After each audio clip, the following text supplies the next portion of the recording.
the foundation of the war first was laid by the British, who clobbered people of multi-ethnic, multiracial, multilingual people, disparate nations into one without any proper effort to integrate them. That's the first foundational error. Do you think it could have been avoided? Absolutely. It was not an inevitable war. It was very, very, very, very, very, I don't know how many varies I've used. It was very avoidable. There was no other way to go. We did everything to prevent a war. We showed we wanted a united Nigeria. Some people say they didn't want a united Nigeria. Okay, leave us to go now. They said they won't leave us to go. Which kind of situation is that?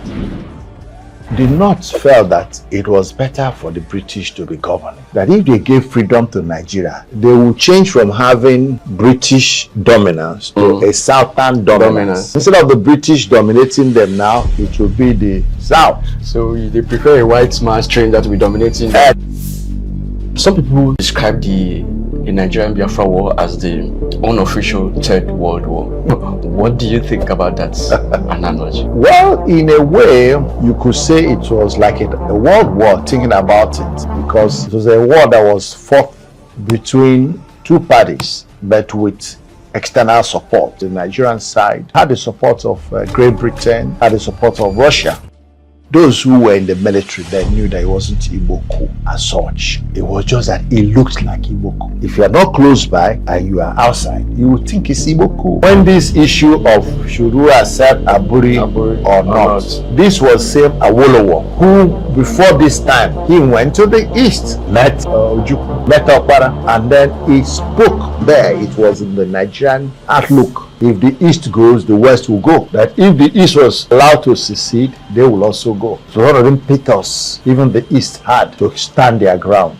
Nigerians said, I think what to do is to break the solidarity of the Southeast. So they decided to create states. That was the reason the states were created. They created 12 states in Nigeria and created 3. They have this East Central State, Igbos alone. Then they have Southeast states, Cross River, Akwa Ibom people. They had River State, the Bayelsa Rivers, the Jaw, so they divided Igbo. So it was when Ojukwu saw this, it was done in May. It was then not only Ojukwu, the Nigerians said, we won't let them do this. As a counter, they declared the Republic of Biafra. What do you think was Ojukwu's biggest mistake in the war? When Zik and people like Zik started calling him back to look for. Why do you think Biafra lost the war? Do you think majorly it was this Ojukwu's mistake that you listed, or under equipment, food blockade, saboteurs, or other major reasons? There was a combination, but the most effective one was that so far, I don't think we seem to have learned sufficient lesson. The nepotism is still there, the tribalism is still there, the sectionalism is still there, the corruption is still there, the discrimination is still there, the marginalization is still there. These were the elements of what led to the war. They haven't changed significantly. What do you think was the biggest betrayal that the Biafran cause experienced that caused them the war, or that impacted the war negatively against them? The biggest betrayal is this.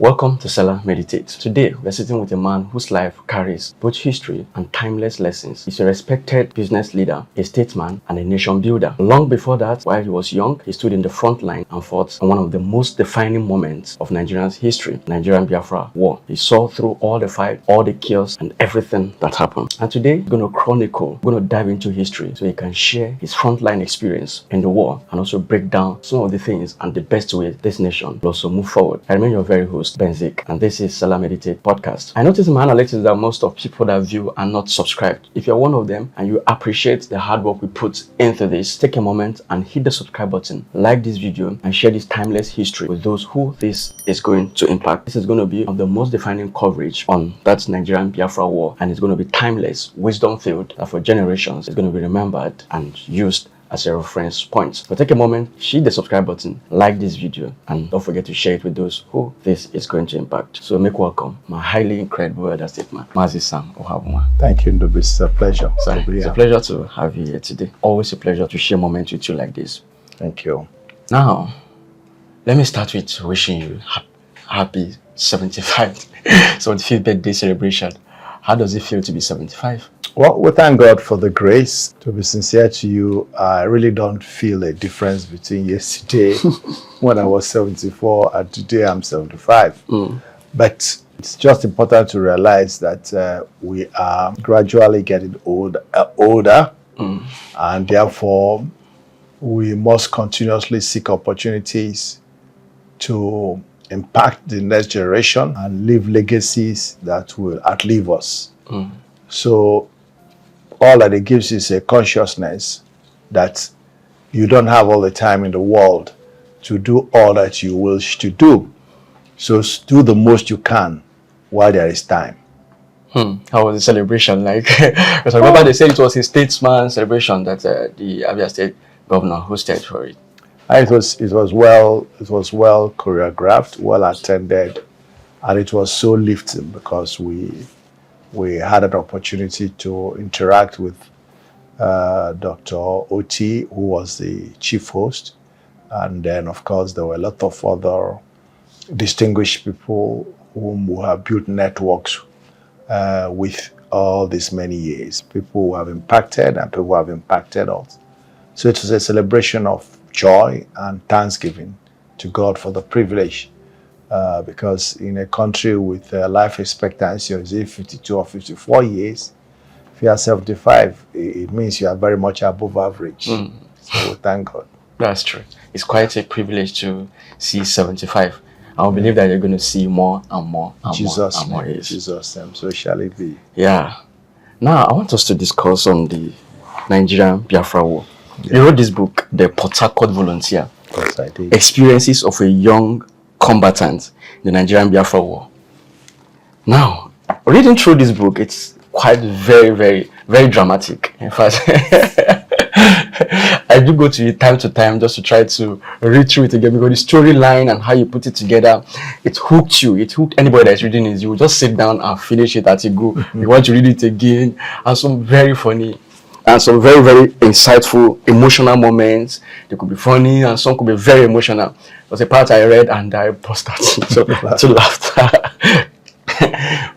when you share something. So we're going to chronicle a little bit into them. But some people tagged or described the Nigerian-Biafra War as the unofficial Third World War.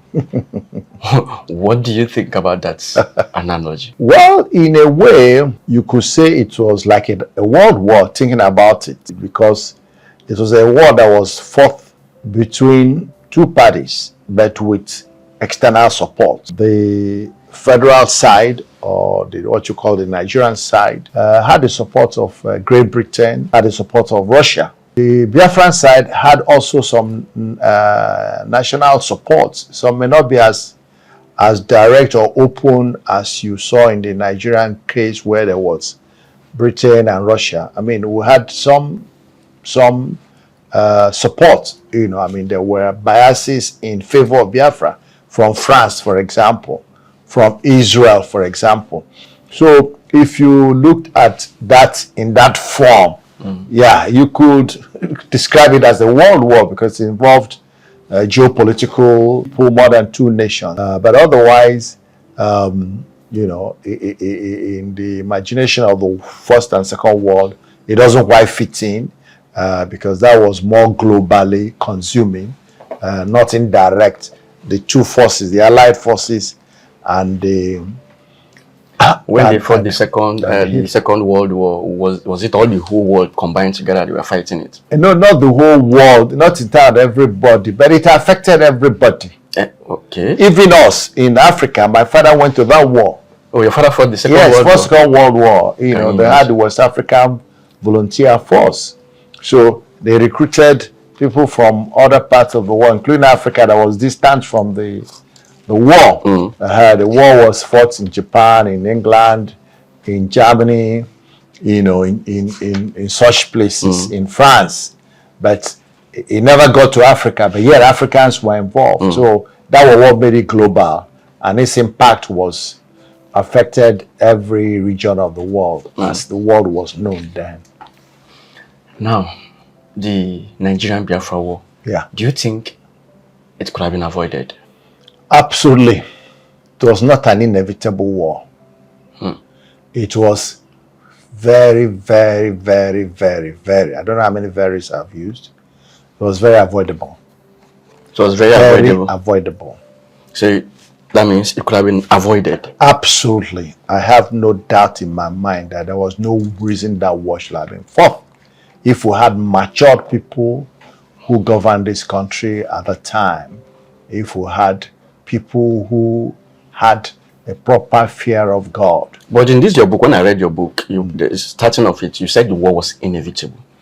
Well, the reason why I declared it inevitable was that when it happened, the circumstances that precipitated it to become a war was inevitable. I mean, it's just like what I was saying before. If I pursue you, my friend Ndobisi, from here, this is my house, you are now, I pursue you. What do? You run, isn't it?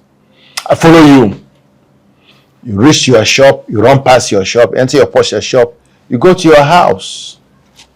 When you get to your house, where else will you go?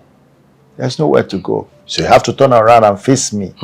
So that was the inevitability. That's what I mean when I say it was inevitable. It was a war that was imposed by the aggressor against the aggressee, if there was such English word.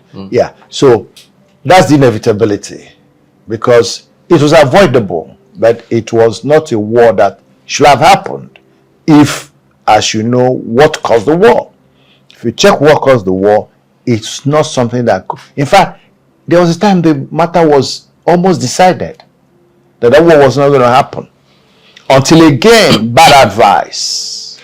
People who were thinking of themselves more than thinking of the greater goal, the greater unity of the country, advised against agreeing on some plan. A plan was made, an agreement was reached. Even if you remove everything that caused the war to that point in agreement, the agreement that was made in Aburi, that will have resolved the war. But it didn't, because of wrong advice.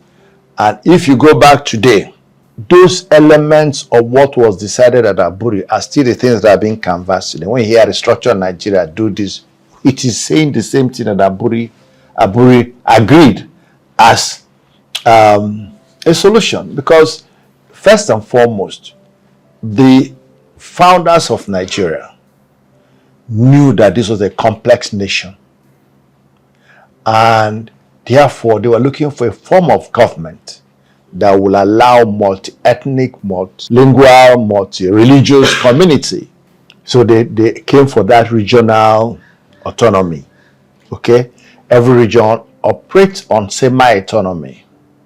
Then we have a federal government that will coordinate the affairs of all of us, but each region had freedom to, prospect your resources, build your infrastructure, build your education, healthcare, grow your trade.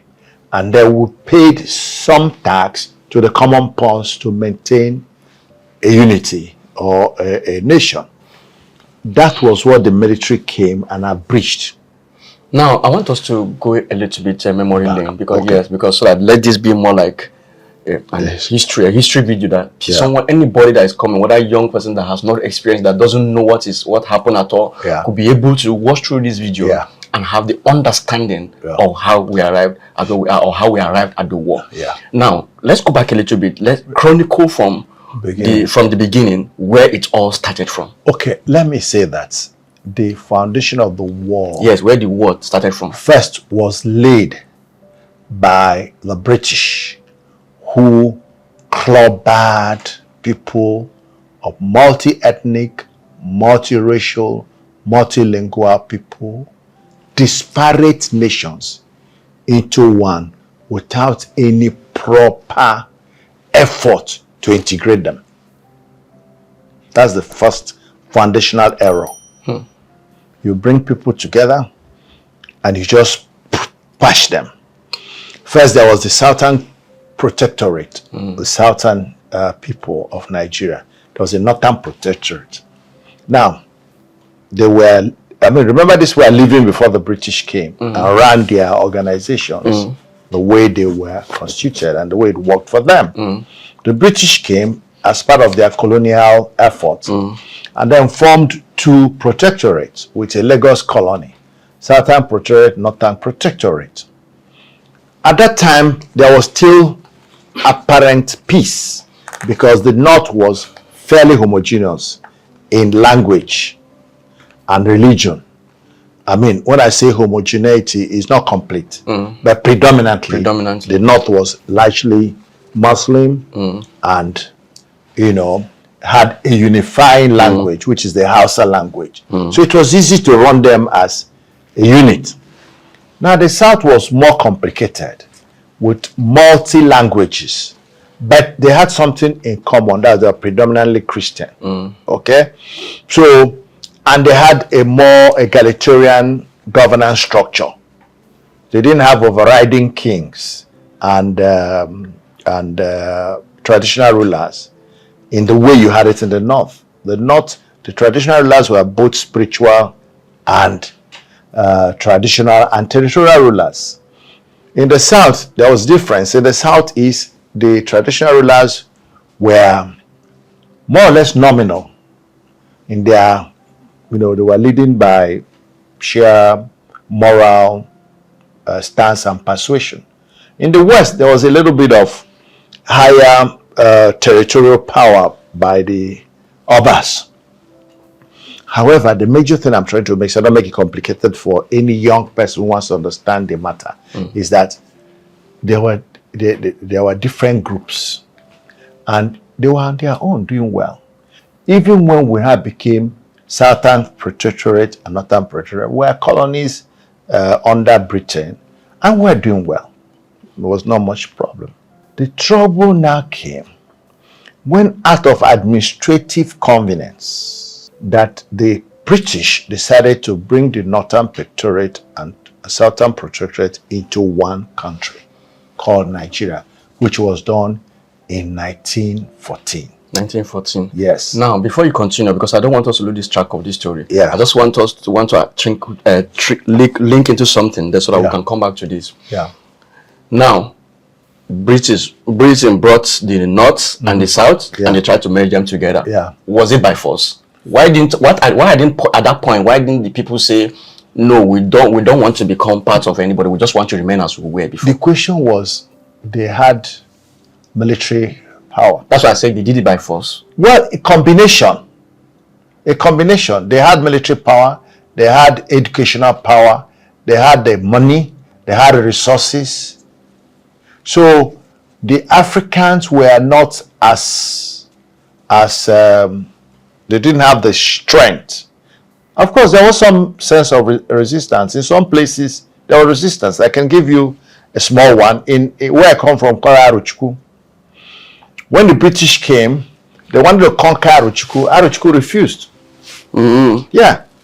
I mean, you hear the story of the sending to slavery, the exile of Oba Barawan of Benin, the judge of Opopo. These were kings who resisted the British. They exiled them, used force. In my own community, Ojukwu, because we had a stronghold on the southeast part of Nigeria, both in governance and trade, they wanted to conquer us. It ended in a war. There was the 1900 and 1901 war, 1901 to 1902 war. Yes, the British against Aro people, called British Ojukwu War. Wow. Yes, they defeated Ojukwu to be able to reduce the power that the community had over the governance of the. So it came. Land. Yeah, they did that in different parts of Nigeria. In the southwest, they did it in the southeast. In the southeast, in the north, it was easier for them because the north was already under the Fulani, Hausa Fulani leadership, and they were not as resistant as the south. So they didn't have much trouble with the north. Also, they understood how the north was governed. this power of indirect rule, using the emirs to rule the people. So there was no, they just got the emirs in their good book, and then they gave orders, and everybody followed. But in the South, so because we're more Republican, people ask why this? Just like there was resistance, all pockets of resistance. So to answer your story, it was forced. Okay, it was forced. Yes, it was forced. Some areas that were real battle, some others were just threats and use of other superior powers of economy to intimidate people and coax them. Some people went to jail. Some were even murdered, some were exiled in the process of colonizing Africa. So it was literally maybe they didn't have the equipment to fight them anymore. No, we couldn't. They had the guns. When they were coming through the ship, nobody noted them to bomb them from or to fight them from the ship. We had cutlasses. I was saying bomb as though bomb was there. Cutlass. We are talking about bomb. Cutlass. That's what we had, knives. So we couldn't stand them. All right. So that was the major. That was the foundation. And secondly, they also came with things that were appetizing in some respect. They brought some education. They brought some health care. And these were things that help people to, make their lives. They brought whiskey. They brought brandy, gin. And then the natives will taste this thing and they feel good. They say this looks like okay. So it was a combination of physical force, moral force, psychological force, subterfuge, and economic force. And then religion. They now brought Christianity and religion too. That came, but that was more like a facilitator. It wasn't the main reason, because the North wasn't Christian religion. And it wasn't the colonial, because I'm wondering they didn't bring Christianity to the North. Because I'm wondering how did the Christianity penetrated into it. If I come to your place and I'm fighting you to conquer you, and then I'm not preaching to you that you should come and love Christ, God, you go to heaven, doesn't that sound counterproductive? That you're fighting me, killing me, and then you're preaching something to me that looks like peace, or that looks like love, that looks like harmony? They didn't come in that form. It wasn't like there was a war declared. They came with a combination of things. While they were talking to some folks about Christianity, then those who resisted to allow them have their way, they used force. You have already given up base. So it's a combination of things. And people saw the benefit, But the truth of the matter was that we didn't feel there wasn't a mass psychological military strength to confront them.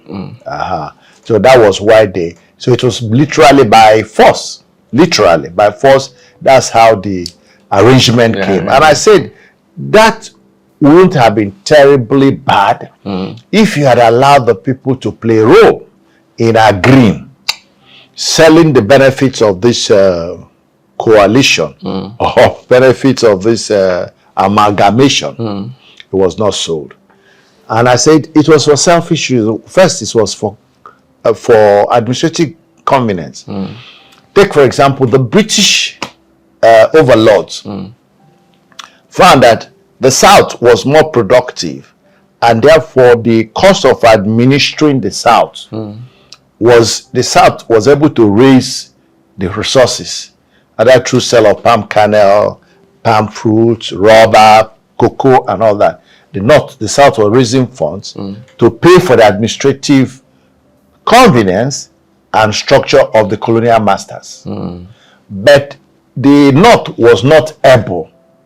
So they were subventing it from the UK. They were subventing the North. So they now say, well, maybe it's better to put these two together. The surplus from the South will help us to defray the deficit we're facing in the North. That was part of such what you might call flimsy, but from there it was an economic reason, but it was flimsy for us. So that means it was after they conquered the North, conquered the South, then before they were not able to make them together. Yeah, brought them together as one. Yeah. remember that the conquering was not a military conquest. They didn't come and fought. But they used a combination: military power, economic power, educational power, religious power. It's a combination of things. It wasn't, but if you now became a problem, they use military power on you. And push you down. You know, while they're moving where they are going. So that was a combination of all of it together. But the major fault with that was that the inputs of the people were not sought. So that's the first foundational error. Now, however, when the amalgamation came, and then we now began to get Nigerians who were educated. Yes, that is where I want to go into now. Now, so you mentioned, as the last one where I cut you off, you were mentioned that they now amalgamated Nigeria. I mean, they now amalgamated the North and the South in 1914. Yes. And they amalgamated as one. Yeah. Then from there, what happened? So what happened was that when the administration started to happen, and especially the South began to see the incongruity of using the southern resources to maintain the North. The South started having educated people who now went to school, and many of them went to school in the UK and the US. So their eyes began to open. So they began to ask questions. And that was what led to the fight to have freedom, to have independence. Okay. We now said, enough of you,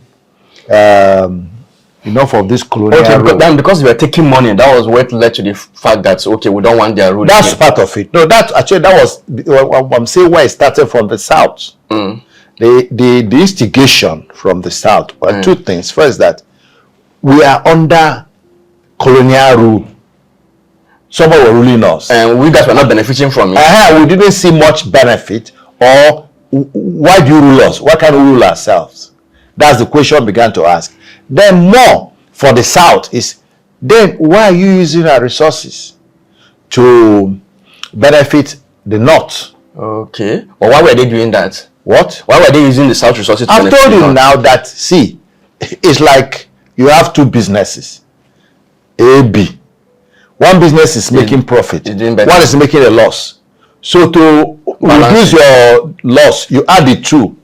So use the surplus from this side to defray the loss on that side. That's for them. It was just purely economic, financial engineering. So the question they didn't look at the impact, the long-term impact on that. Okay. So of course, anyway, that also was still within a manageable margin of error as we speak. Then when the Nigerians started getting education, because education that opened their eyes. Okay. They started getting education. Some who were taken as slaves began to mature. Some were set free, and they began to ask questions. That's when you had the Ziks, the Awolowos. They were about the first set. There was this other guy who was ahead of Zik. I remember his name, Macaulay.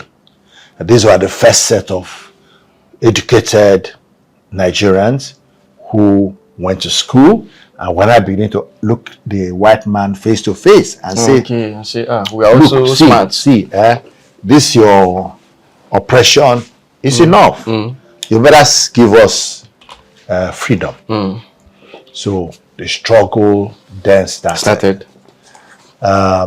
And eventually, after a lot of they all suffered deprivations.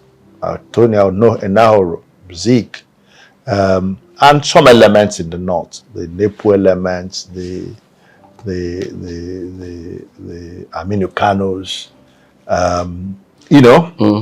but the major opposition to British rule was from the south. Okay. However, the south desired that, because there was a time the British said, okay, we're going to give some what they call autonomy to the regions.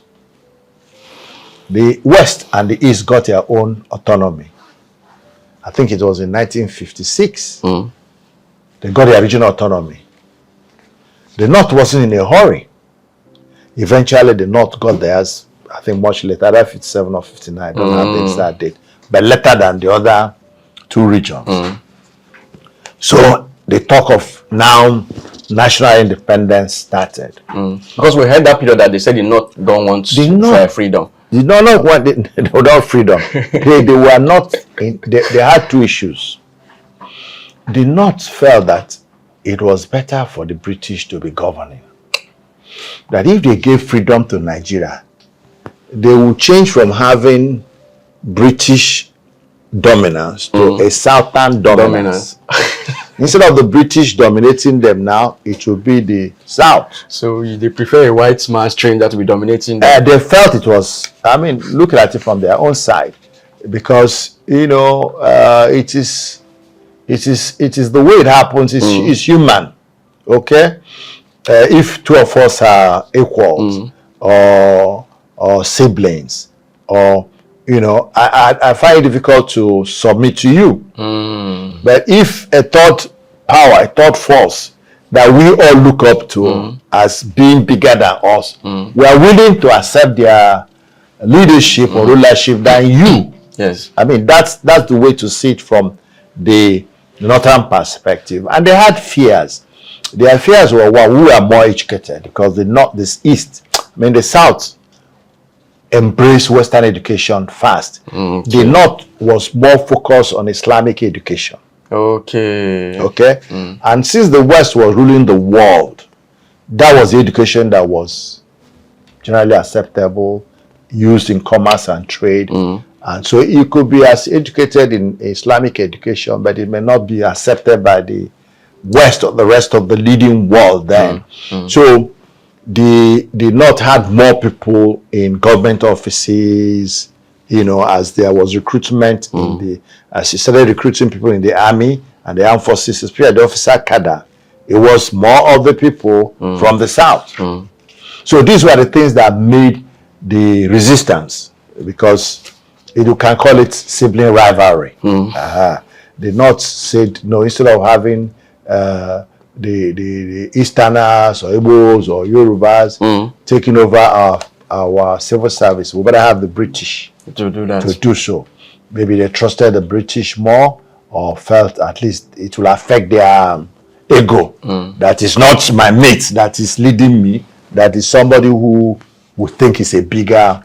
So it's from there that they moved out, they moved in, and then as time goes on, they now allow them to also receive their own freedom too. Yes, they have their veteran by the pressure from the South. The North got their regional independence. You have that time Northern Nigeria, you have Eastern Nigeria, Western Nigeria, and then Midwest. And they got the ones that got last. Yeah, the North got last. Of course, Midwest was not created then.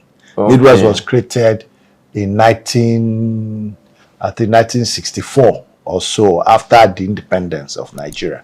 But let me continue this trajectory so that the story is flowing. Yes, exactly. The first error was British amalgamation of the North and the South protectorates without their input to agree on how to live. The second error was, after you forced them, there was no effort to integrate them. You should allow them to live like disparate people, and created unnecessary competition. That was error number 2. And those were the seeds of the destabilization Nigeria is facing till as we speak on this day in the year of our Lord 2025, as we are speaking in 2025, in this month of September. So that was error number 2. Error number 3, of course, when the movement for independence started, as I say, the push was more from the South. So the North was resisting, reluctant.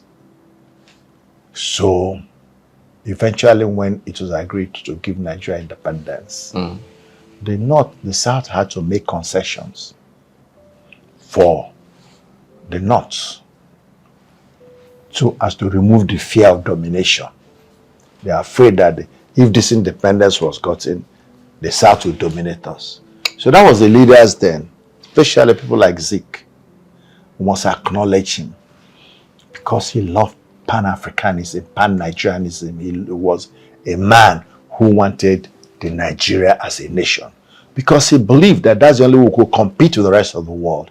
He believed we can't fight the West in little disparate nations or ethnic groupings. He wanted a bigger grouping. So he felt that Nigeria was it. And he was willing to make the sacrifice to see that happen. So that was why when we were coming to independence in 1960, Zik, who had the power, even with the South, to take the power in terms of electoral victory, decided to concede the office of the Prime Minister, which is the political leader, to the North. Okay, just so that to make them quickly accept and create a feeling that this is not about dominating you, it is about our ability to fight the Europeans, fight the West, establish a country that will lead Africa into global reckoning. That was the Pan-African vision. And it had people like Kwame Nkrumah, from Ghana. You had Kenyatta from Kenya. You had Nyerere of Tanzania. These were Pan-Africanists of the first order. And they had a big picture of Africa as ability to stand against Western imperialism. To the credit of these guys, this first generation leaders, who knew that we're different people being wielded together. So how do we conduct our affairs to make sure we don't keep fighting wars? So they opted for this federalism, the federal system of government. What is the federal system of government? Is that every federation has what they call constituent groups or federating units. So when the federation was being formed in 1960, you had Eastern Nigeria as a federating unit. You had Western Nigeria as a federating unit. You have Northern Nigeria. These were three federating units that already had the autonomy in 56 and I think 59 for the North. Yes. So they were running themselves, their government, even though with the colonial leadership, but they were independent and they were beginning to fuse in Nigerian leadership into that colonial bureaucracy. So in 1960, the elections were held and Tafawa Balewa became the prime minister. So Zik was not among the election? No, Zik, all of them participated. But they had agreed that he's going to cede it for them. Yes, it was an agreement, pre-conditional agreement that you produce this. So they let them have it. In fact, the person that was to be, he was the leader of the North, because that time they had become premiers. You had the premier of regional independence. So you now had premiers. Premier of Western Nigeria was Awolowo. Premier of Eastern Nigeria was Zik. And Premier of North was Sir Ahmadu Bello. Are you getting it? Yeah. So it was that Premier who was supposed to be the Prime Minister. Now that we're forming a federation, an independent federation. But he preferred to stay in the North because he believed that was a more powerful position to be Premier of the North than to be Prime Minister of Nigeria. So he sent his deputy, who is Tafawa Balewa. So Tafawa Balewa now became the Prime Minister. Now look at the point I'm trying to make. Is that these people understood the way we are constructed, that we're not yet built into a nation, or that we're just a conglomerate of different nations in a country. So they say, okay, let's have this system, federation. Every federating unit run their affairs. Let's contribute to the federation. Give the federation certain responsibilities while we maintain our autonomy. We run our things our own way, and then the federal government will run specific thing. So that was how Nigeria started in 1960. And there was so much promise. There was minimum wahala. However, along the line, certain forces of competition began to creep in. And these forces of competition was what led to some of the challenges. For example, Awolowo was who felt that the leadership of the Tafawa Balewa was not effective for Nigeria to achieve its goal. And who also was beginning to oppose Zik, because Zik was the man who was willing to give. Awolowo said it's a mistake to allow these people to take power. To allow which people? The North. That's what Awolowo was Yes, saying. Awolowo knew that he himself didn't like the compromise. He was whether, like this, what you call Asikacha, Acha. So if the North doesn't want independence, then they better not have independence. We can leave them alone.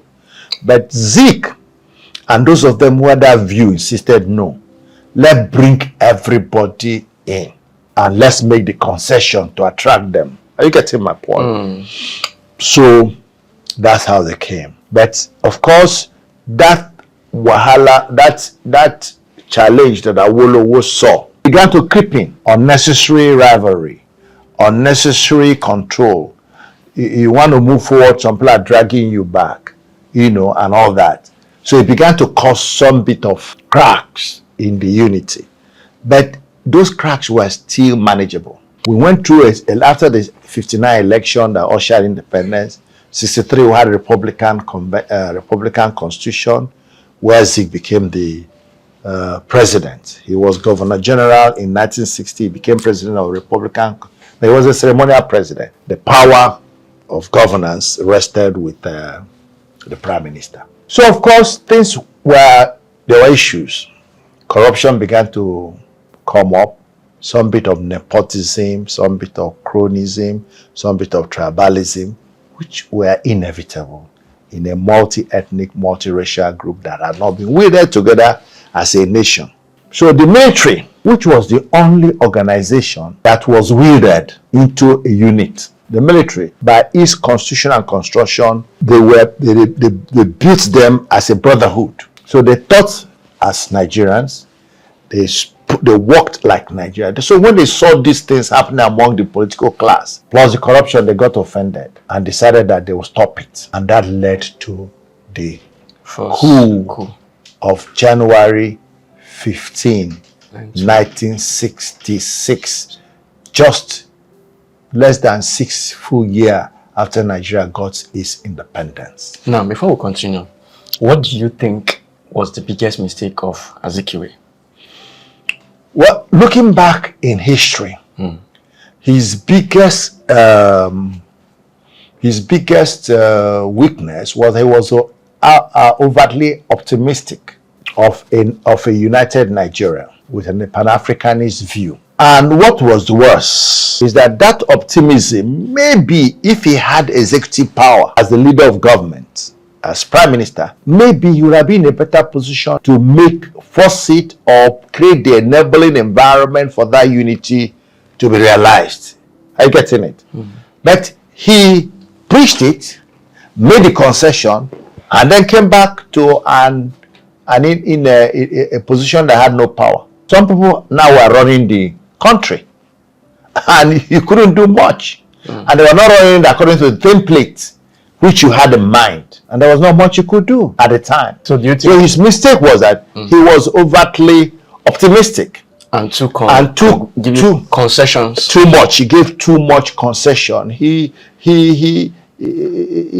had good intentions.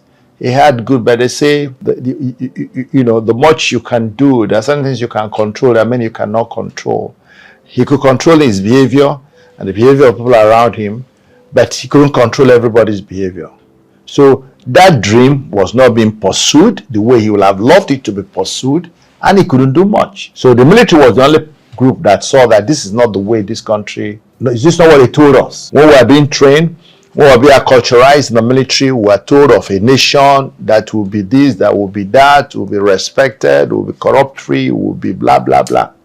And they cannot see it from their perspective. Corruption was beginning to become, the politicians were beginning to live large like they are living now. So, and they were living in a manner that was not in tandem with the level of development of the people. So the military came.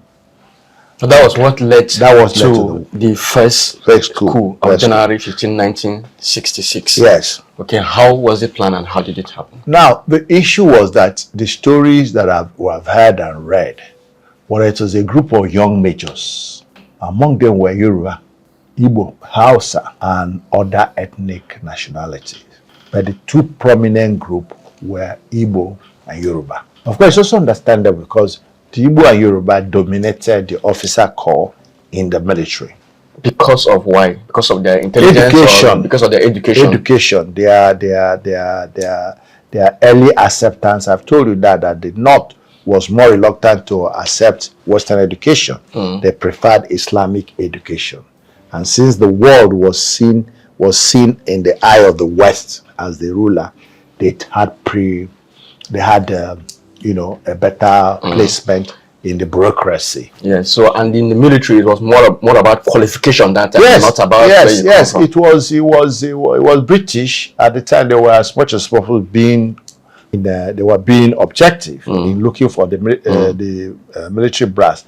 But in the other ranks, the North had more. Yes, the other ranks, the officer cadre had more of those more educated. But the other ranks, the North was more because the level to be admitted was lower. Okay. All right. And so they had more people who were willing to join than people from the south because the south also, they had their businesses, continue to do education, businesses and entrepreneurship, and they were in the bureaucracy and commanding heights of the economy and the bureaucracy. So the more educationally oriented, but because of the way the North was structured, it was easier for people to enter the army and the military forces. So there was a higher percentage of northern soldiers, the other ranks, as against the higher percentage of the officer rank from the south. All right. So as I said, the predominant planners were Western and Eastern soldiers. If you read the story of Aburi Accord and all the people who were in the coup, they will tell you it was a pan-Nigeria coup. However, when it was executed, because they had planned to take over government, kill or remove the premiers, Adubelo, Okpara, and Kintola was premier of the West then. And I think they even planned to kill Zik. But Zik was a wizard, a witch. I don't know which he was. He left the country before nobody knows what happened, but he left the country, handed over the country to the president of the Senate, who was then this Orizu, Senator Orizu. So he left the country when the coup happened. So he wasn't there, so they couldn't have gotten him. However, the truth must be told, certain people didn't play the roles they were asked to play effectively, and other circumstances that interrupted the coup. So Ahmadu Bello was killed, who was the premier of the North. Tafawa Balewa was killed, who was the prime minister, the all Northerners. In the southwest, Akintola, who was premier, was killed. Of course, Awolowo was already in prison now because he had been in prison for planning to overthrow Tafawa Balewa's government. The justification is not what I'm about to discuss. You come to the southwest, even midwest, Oketiebo, who was the minister of finance, was killed. Some Northern Army generals, officers like Mai Malari and a few others were killed. But the East, the governor or the prime minister, the premier then Okpara was not killed. The governor Abia was not killed. And, so when the coup was carried in 1966, even though the truth must be told, it was the same Igbo who countered the coup, who made the coup to fail. It was Ironsi. Not even Ironsi, including Ojukwu, who was commanding the battalion in Kano. He resisted Nzogu. Nzogu was coordinating activities in the north from Kaduna. That was where he was successfully able to kill Ahmadu Bello, and because Ahmadu Bello lived in the north, lived in Kaduna. So when he wanted to connect to Kano, Ojukwu resisted. Ojukwu was commanding the battalion in Kano. So they truncated Nzogwu's activity in the north. In the south area, some of the people, especially one man called Major Ifajuna, didn't get his act together. So he missed some of his targets. In the southeast, there was a problem. The American ambassador was visiting the southeast at this time. Okay. And therefore, he was staying with the premier of the southeast in Enugu. So the soldiers couldn't have the infantry to storm the government house to take out Okpara, because it would have been seen as an attack on the American ambassador who was hosting. He could have been wounded, or any of his American could have been wounded. And nobody was willing to take that risk. At least they were not willing, because that could lead to a global affair. America invading Nigeria. So in all that imponderable, the coup failed. Okay. And the leader of the officer then, who was in Lagos, which was Ironsi, was the at that time chief of staff of the Nigerian Army, was now invited by this president of the Senate, Rizu, to come and take over the government, because the government was in disarray. Some ministers had been killed, the prime minister had been killed, and there was no coordination, because the coup didn't succeed as it was expected. There was nobody that came out to take Nzogwu made his brokers from Kaduna. There was nobody in Lagos. Okay. Are you getting it? So Ironsi came over and took over as the head of state. So that means it was not like the general 1966 coup that everybody would keep tagging an Igbo coup. The intent wasn't Igbo domination. It couldn't be, because I would like anybody who wants to, luckily for me, people like even Obasanjo has written about it. He wrote about Nzogwu, who was his very good friend. You know, those who were in the military, they knew that it wasn't Igbo coup as such. It was just that it looked like Igbo coup. It looked like, if you are not close by and you are outside, you would think it's Igbo coup. Because how come the North was killed? Some people were killed in the North. Some people were killed in the South. At least the prominent political leaders. Even so, some military men, some Igbo military men were killed by the Igbo people during that coup, first coup. Igbo military officers were killed who wanted to pose or who were there standing on the way of executing, but they were, the people who called Igbo couldn't reckon with that. The fact that two northern leaders were killed, a western leader was killed, and there are three major tribes there. No Igbo man was killed, no Igbo political leader was killed. It became an Igbo coup. Okay. So that was what laid the third foundation for Nigeria's instability and tending to that war. How did Ironsi was able to counter it and take over? No, he was a commander of the army. So he got Nzogwu arrested, and some of the coup planners in Lagos got them arrested. He was still in control of the army. So the coup didn't succeed, because the coup to succeed, you would have a leader. They will have taken over the nation, army, and the commanding heights. Nzogwu couldn't do that because the people that were sent to act in Lagos, Ifajuna, didn't perform for whatever reasons, that they were not here to defend it. But the truth is that it ended up looking like an Igbo coup. So that set up that. Then Nzogwu, Ironsi, in an effort to try and also please, to show the one Nigeria, decided to now abrogate the regions and centralize power. So that means if we get it correctly now, what was Ironsi's biggest mistake? Was it abrogating everything? Yes, his greatest mistake, as everybody will know, at least that's what the rest of Nigerians used as excuse, that he he abrogated the regions and centralized the government. Have one central government. So the regions stopped. Big error. So he said that he appointed administrators. But do you think that was justified as at that point in time what he did? Or? Well, from a military point of view, it was justified. If I was a military commander, the military works in command. It's a command structure. It's a command structure, the centralized command.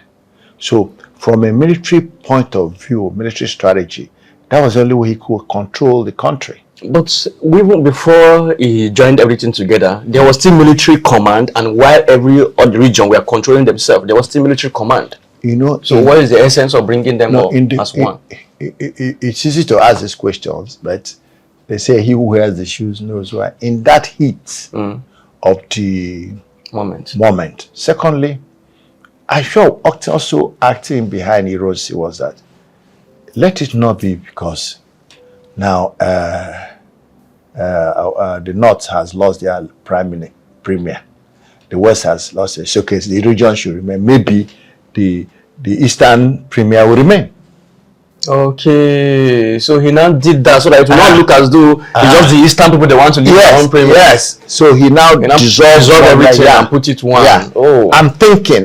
That's my at least that not only makes a bit of sense. Thinking that in an effort to try and see how do we unite this country, so let's remove these politicians for now. So he formed this central government and abrogated the federal structure as such, but appointed administrators and began to govern that way. He did all he could to first prove that he was not an Igbo coup, and to promote unity. And in that process, he also went the line of Zik. Okay. To appease more. Started doing concession. Appease more. To appease. First, these are people who, in normal circumstances, already they are reluctant to come. They are suspicious of you. Now you carry out a coup and you kill their gods. To be sincere, they regarded Ahmadu Bello as a god, semi-god, not the. I mean, they looked at him. Yeah, there was so much reverent respect. Yeah. So to kill him was for them a major insult, a major attack on there. So I think that's when they started planning a revenge. So what were the concessions he was doing in that period? You say he was started doing some concession mistake as well. Yeah, the kind of people he gave offices. He made Gowon chief of staff. He gave a lot of commands. Started giving many northern people commands and control, And I guess that was why that second coup succeeded. Yeah. Many northerners, he gave them a lot of power. Yeah, if it is today, with the benefit of today, like what, when what's his name, Buhari came to power, he surrendered himself with all these people. Mr. Tinubu has come, he's doing the same. But they learned from history that in this country that we are still not united, maybe our best attempt is to keep those you can trust. Because language is a very uniting factor. Part of the problem of Nigeria is that we don't have a single uniting language. And if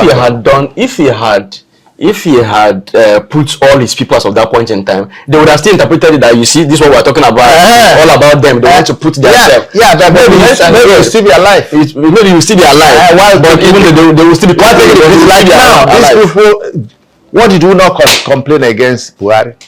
Did he listen to anybody? Maybe that he still be alive, but he didn't. But he made all those concessions and it led to his death. Yes, he still died. That's how in July 1966 there was the counter coup, now led by by General Danjuma and all these other guys working with him, Buhari, Murtala Muhammad, and all of them. They had a coup, which was a retaliation coup, which you can now call a northern coup, because they went out and decimated the eastern Nigerian people. especially those in the military. They took out Irons and the hierarchy of most of the eastern principal officers in the army. That was when they believed that the coup it was because the first coup was an Igbo coup. Yeah. Let them come out so that they can revenge for their people. So it's called a counter coup. I think that was what triggered what was, like you say, is the last processes that pushed the war. That pushed for the war. To be sincere with you, as I've written in my book, even this book, I said, if the coup ended there with killing soldiers and retaliating, maybe the war wouldn't have happened. But somehow, the military now motivated the civilians. The military took the war out of the barracks to the city. And the civilians were now being killed, especially the Igbo civilians in Kano, in parts of the north, and even in some parts of the south. The war went beyond killing soldiers from the southeast or from the eastern Nigeria then. Now they started killing civilians. That was what started what they call the program. In September, and after that July, September, there was a program, and that led people to run. People ran away from Lagos, from different parts of the country to return to their fatherland. So because they left army that they were killing, all the Igbo officers they were killing, and started killing Igbo civilians. Yes, and other civilians that didn't look like their own people. But the first coup, nothing happened to any civilian. No, there was no minus those political people. Only political people.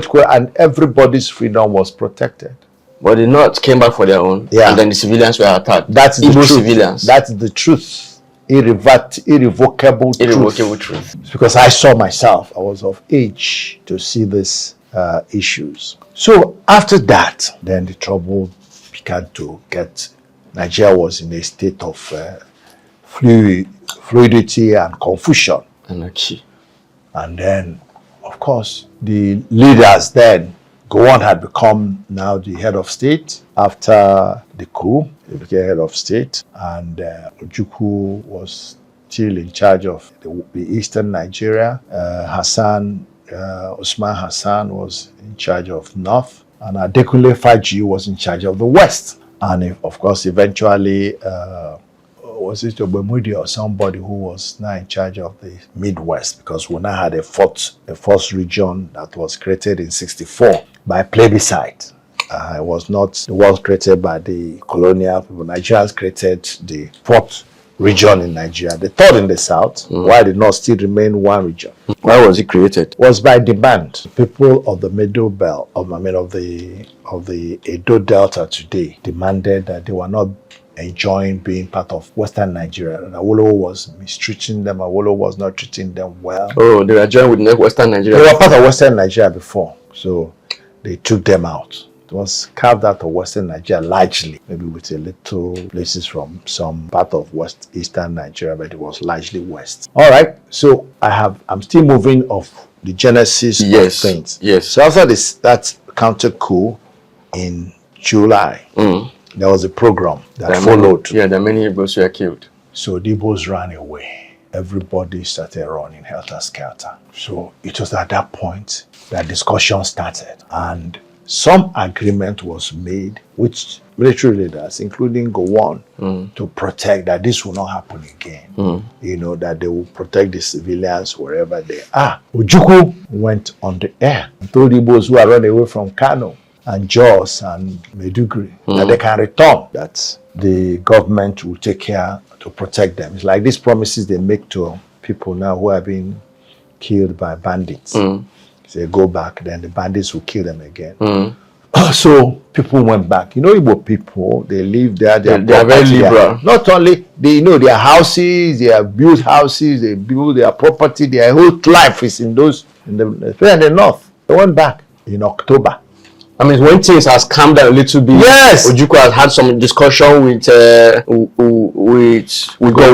and the other leaders. Yes. So they are now agreed that this is not going to happen. Let everybody return back. Yes, they went back, and there was another program in the north. What started? What caused that one? No, it's the same. Nobody could to say like we did something and stopped. The people came back. And then you continue. We didn't want them to come back. Why are they coming back? They continued. And this was more disastrous than the first. Wow. Because I was in Enugu that period.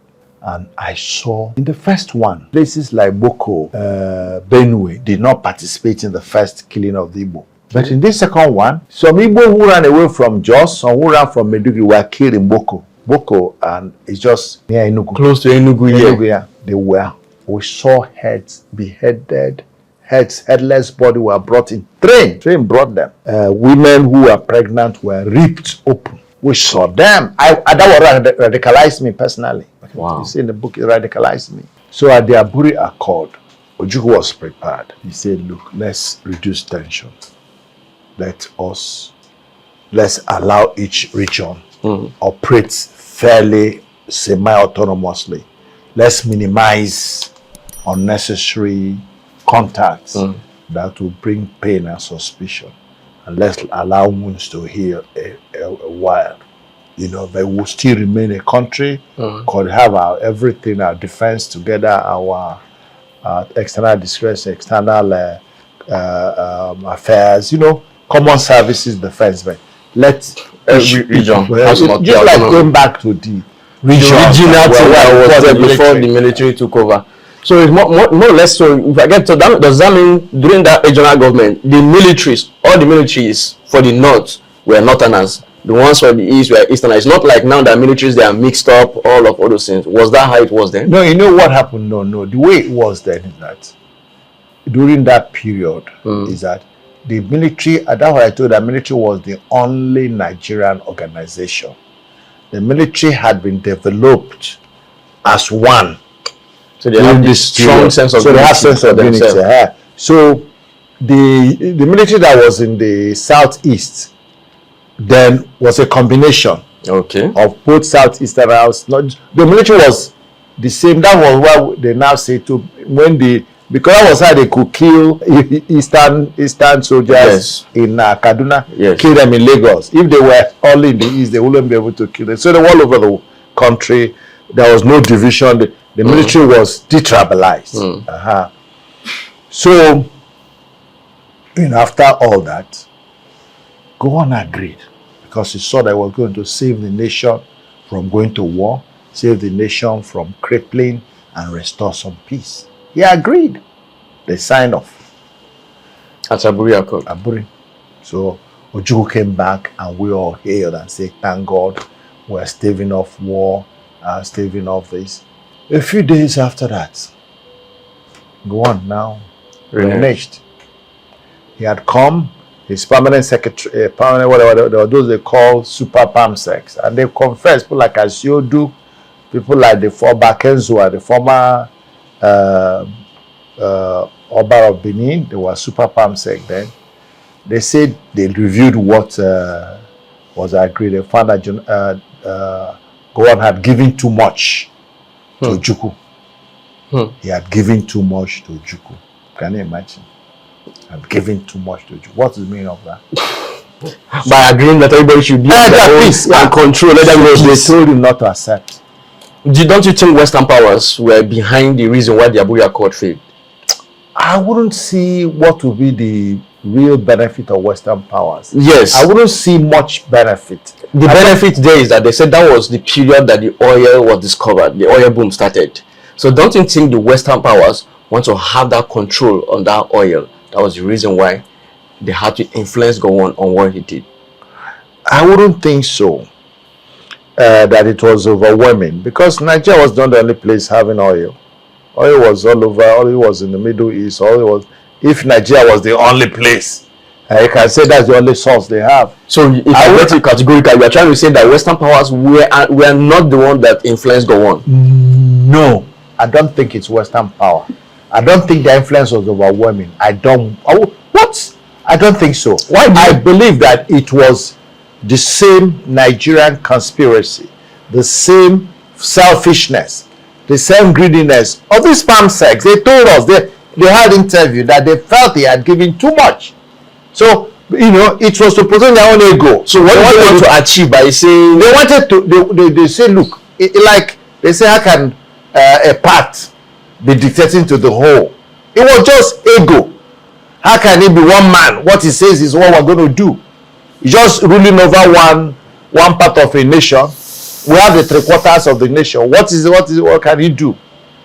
How can one man be ruling part of it? Yeah, how can he be directing us? How is it? Because 3/4 of what you come to a negotiation. You come with your own 10 points. I come with my own 10 points. We agree on my own 9 or 7. And I agreed on 2 or 3 of your own. Oh, I see. So Ojukwu had a predominant, the logic of Ojukwu, his persuasive power, convinced Gowon that his own position was superior. Without undue influence. But when he now went back, the people around him, and they were north and west, that were those people. They were, yes, now, because it was a war. It was a quarrel between the west, the east, and the rest of, because the when Ojukwu was the tragedy of Pharaoh. As I told you, part of the reasons that this coup was carried out was to make Ojukwu the prime minister. It's in their right, in the majors. Part of the coup, beyond fighting corruption and the poor leadership of Tafawa Balewa, they wanted to bring Ojukwu, who was imprisoned by Tafawa Balewa, to become the prime minister. That was part of their reasons. So eventually, and you know where they sent Ojukwu? He was sent to Calabar prison through the work of Zik and at the time, because Zik was still the president. So he made sure Ojukwu was sent, because if he had been sent to North, they probably would have killed him. So it was in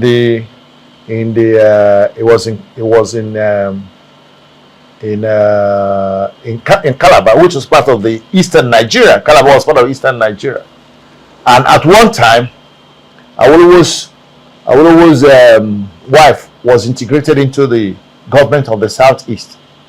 She was given a position. She was being paid salary. This east took care of Awolowo while he was in prison. They gave him everything that he needed. Anyway, so eventually, he was released after the coup. He was released, and he came back to Nigeria. He was released after Gowon took over. Gowon released him from he came, then Gowon promised him to become vice chairman of the Federal Executive Council and the Minister of Finance. That became an allure for him. So he accepted. So when this issue of should we accept Aburi or not, this was same Awolowo, who before this time, he went to the east, met Ojukwu, met Okpara, and then he spoke there. It was in the Nigerian outlook. If the east goes, the west will go. The west will follow. That if the east was allowed to secede, they will also go. It was one of them impetus even the east had to stand their ground. Anyway, historians are still arguing on that. I know somebody challenged it in my book, but I said that's my own version of the book. Write your own. So the Aburi Accord fell apart. When they reneged, Ojukwu said, no way, that on Aburi we stand. So the Nigerian now said, okay, the way it is going, what next do we do? So May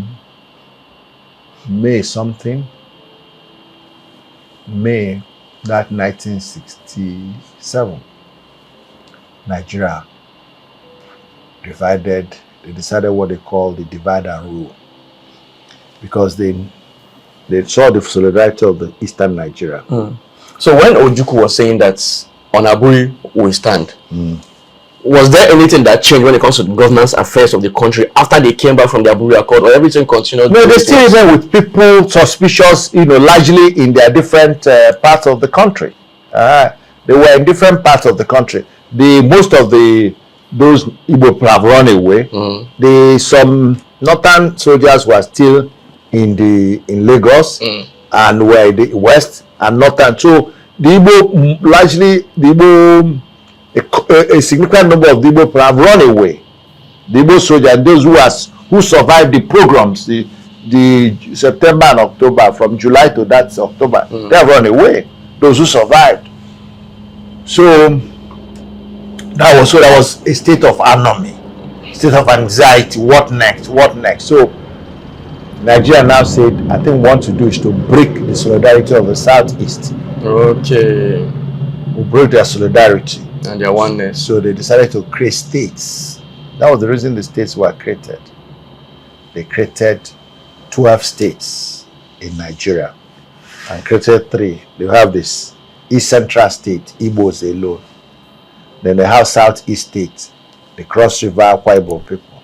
They have River State, the Bayelsa Rivers, the Jaw people.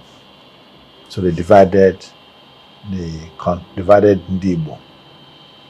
So it was when Ojukwu saw this, it was done in May. It was then not only Ojukwu, the Nigerians said, we won't let them do this. As a counter, they declared the Republic of Biafra on the 29th of May, the same month of the creation of state.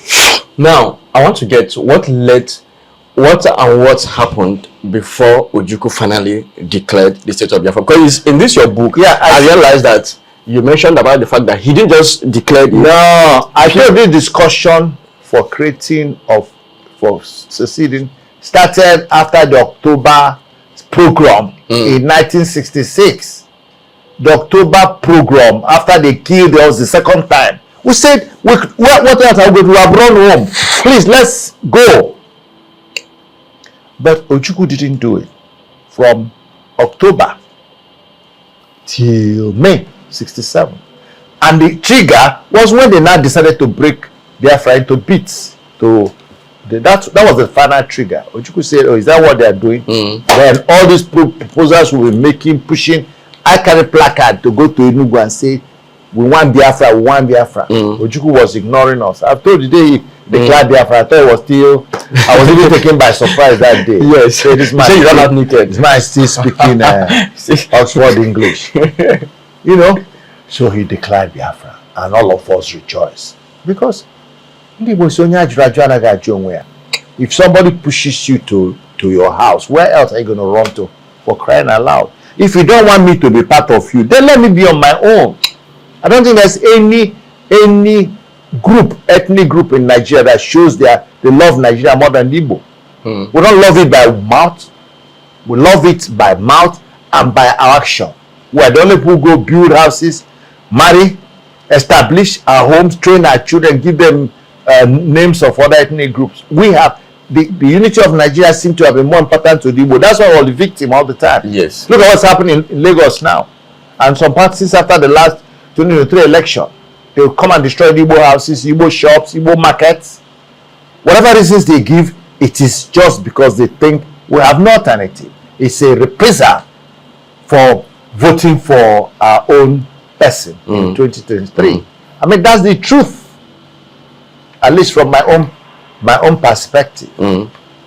So anyway, my brother, that was how Biafra was declared. And the name had been suggested, consultations, several resolutions have been moved by the Constituent Assembly, by the all manner, but Ojukwu ignored it. I think he was doing two things at that time. I don't know why I put in this my book. I believe when he knew that this thing was going to be inevitable, he started building up arms. You said it in the book. Because if he didn't get ready, get ready, because he knew that would happen. It eventually.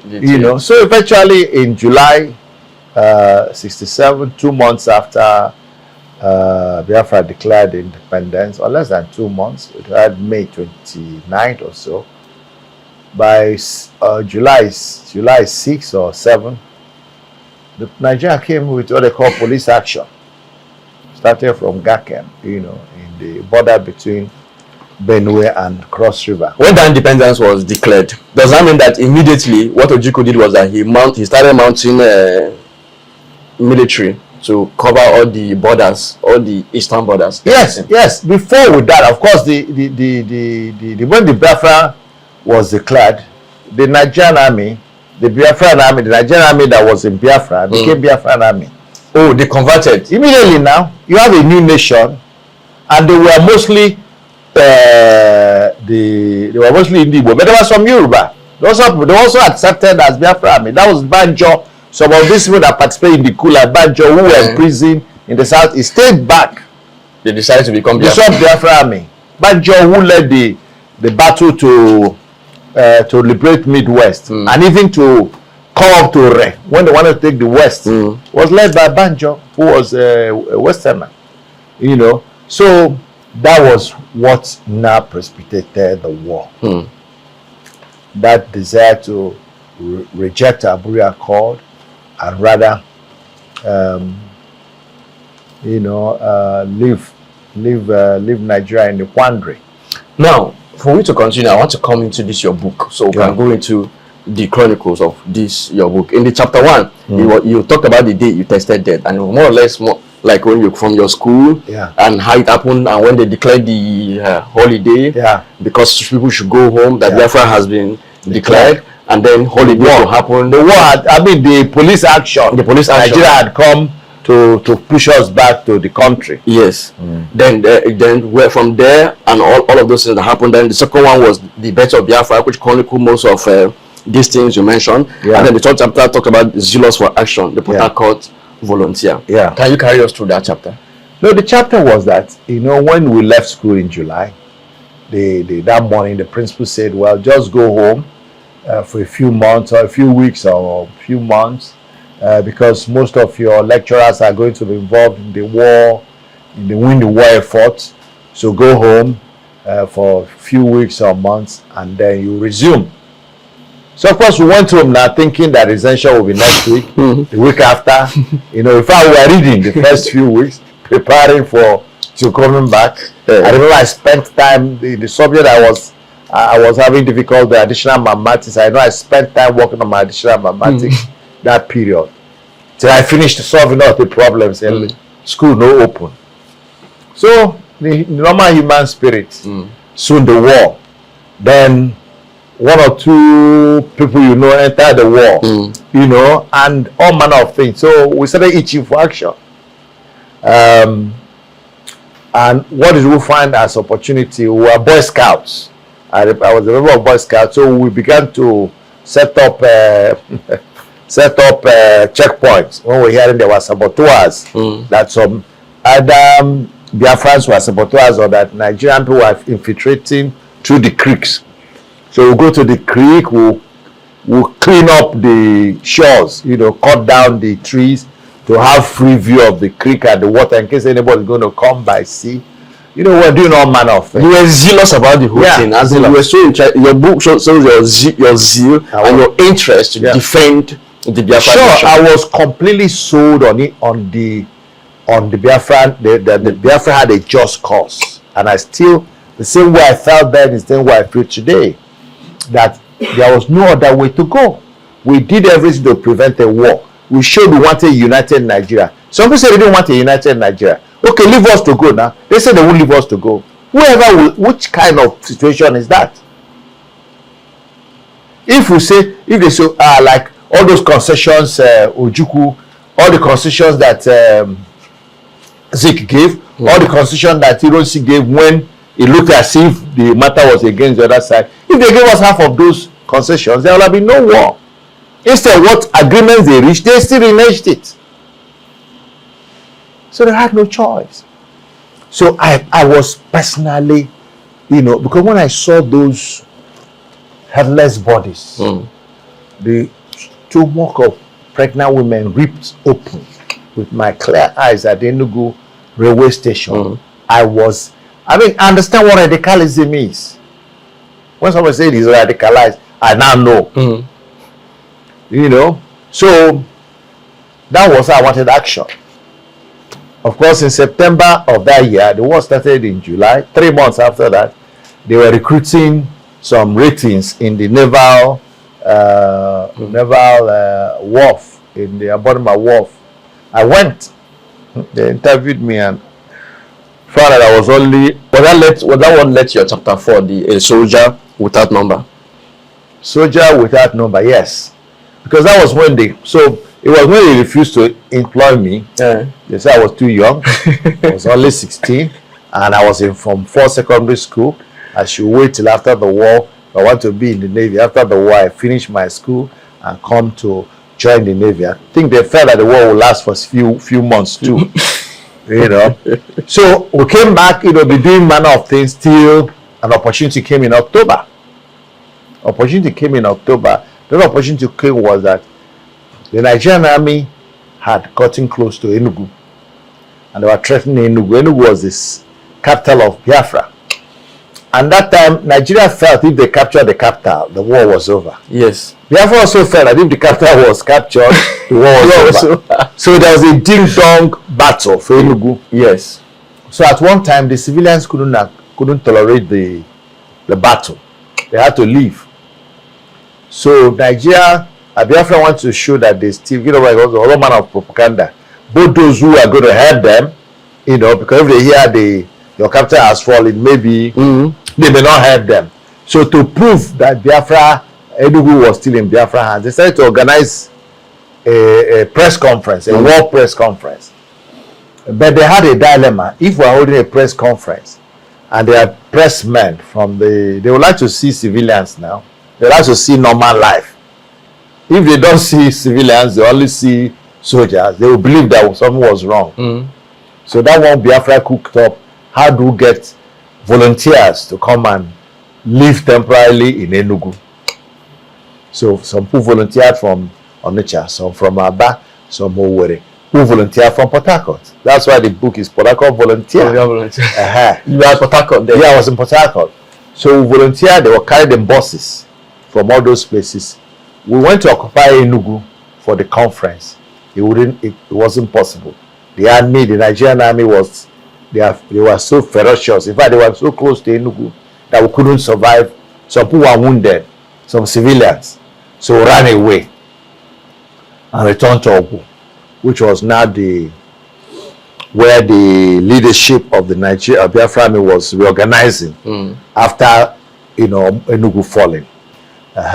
So that was where all the people who came, most people who came as volunteers, went back. So that means Enugu was later captured. Enugu was later captured. How do you describe a place that is captured? The place that is captured is one. There is battle in the area. You see soldiers, like if they capture, let's say, Ikeja. Let's say people are coming from the attack are coming from Ogun State to capture Lagos. So they've gotten to Ikeja and they are at let's say they're at airport or the Agigemeto Road, and they are going to be heading towards VI because that is Lagos. So they will be there. Nigerian Lagos Army will be here, and then they will move on till they encounter them and there's battle. So all the people living in Ikeja will have run away. There's no normal life in Ikeja. No school, no church, all the civilians as well. All the civilians have vanished. No activity. They probably pile up in maybe Surulere to Lagos area. I call it refugee. Those they moved on there. So limited activity. You can't fly again because the airport will have been under their control, so forth and so on. So there's no more life. The other people you see here are the soldiers or those who are servicing soldiers or ambulances going to the war front to pick wounded soldiers or soldiers going to enter the war front. So that means there will not be any civilian living within that jurisdiction. No, there can be civilians living, but those civilians are living at their risk. Oh, those soldiers could come to those soldiers can or during the crossfire they can be killed. So there will always be remnants. Those who refuse to go, they say that they will kill. But sometimes some are not killed. If the war advanced, let's say for example, if the Ogun, I don't know what force to call the Republic for Ogun State, Ogun forces now capture the whole of Ikeja and then start heading towards Lagos. Those civilians who were in Ikeja will start living a small, those who survived, a bit of level, and then be maybe servicing the army, the Ogun army, supplying them certain things, doing some things for them. A semblance of limited life will start when Ikeja is no longer the main theater. The theater has now moved to Yaba Surulere. So those who were here, who survived, who didn't run or who saved or who hid, they can come out and begin to do some work for the soldiers. You are now become captured. The soldiers have captured you, or in the case of Nigeria, they will say they liberated them. All those Biafrans they captured, they say they are liberated. So they are liberated from Biafra. Yeah, so they will not be working for them. They'll be working for them, using them to do certain things. So that's how the place is. Right. You know, so that was how. So when people found that our mission of Occupy Enugu had failed, the normal people went back to their places where they came from. 98%. So when Enugu was captured, what now happened? Where did they now move the capital to? So Enugu was captured. So the Nigerian force, Nigerian soldiers came to Ogu. That was the headquarters. But they had soldiers in front, like at Okunano and all, still trying to prevent the advance through that road to Kigwe, and or also to push back to recapture Enugu. You know, when they lose a place, you try again to recapture. So the war was maintained there, but the brigade headquarters was now in Ogu. But the Nigerian capital moved to Umuahia. I mean, the Biafran capital moved to Umuahia from Enugu. Umuahia became the next capital of Biafra. So I want to get, at what point now were you conscripted fully into the army? I was not conscripted. I was saying that when other people returned, who came to occupy Enugu, the civilians who couldn't come, like us, that time conscription had started in Biafra. Okay. No. I said I want to join the war, now they refused. Conscription started. So it was we who were looking for action. So while others left, we stayed back with the soldiers, civilians. Gradually we integrated into the soldiers. We started doing odd jobs for the soldiers, Biafran soldiers, at that command headquarters. You know, because that period was like a period of confusion. Soldiers were running back. The true soldiers were running back. We who were civilians who came to volunteer were also running back. Are you understanding? So there was a mix. Everybody got together, everybody mixed. We who were volunteers who couldn't occupy, the soldier who ran away. Everybody mixed. They were cooking and eating, supplying us rations.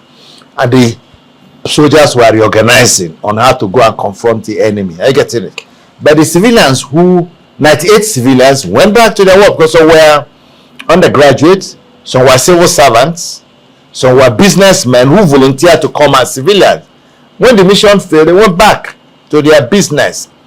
But some of us who are called those with no future ambition decided to stay back and started looking for work to do. Are you understanding it now?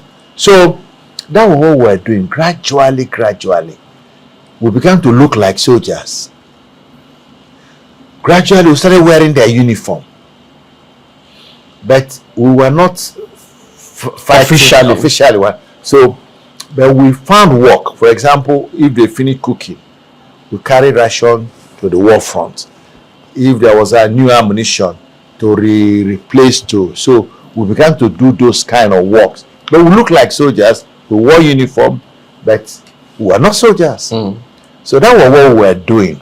titillating ourselves, pretending to be soldiers, so to say, or acting like, until a new commander came to S Brigade, Commander Onwategu, Colonel Onwategu then, and we were reorganizing his brigade, the S Brigade, because the former commander crossed to Nigeria.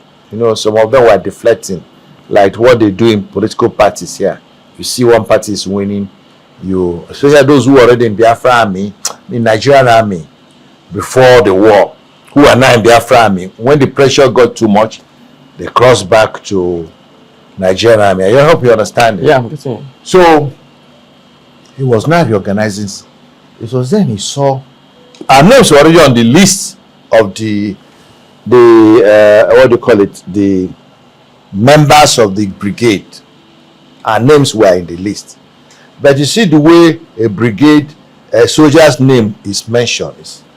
This is his army number, and this is his name, and whatever his deployment.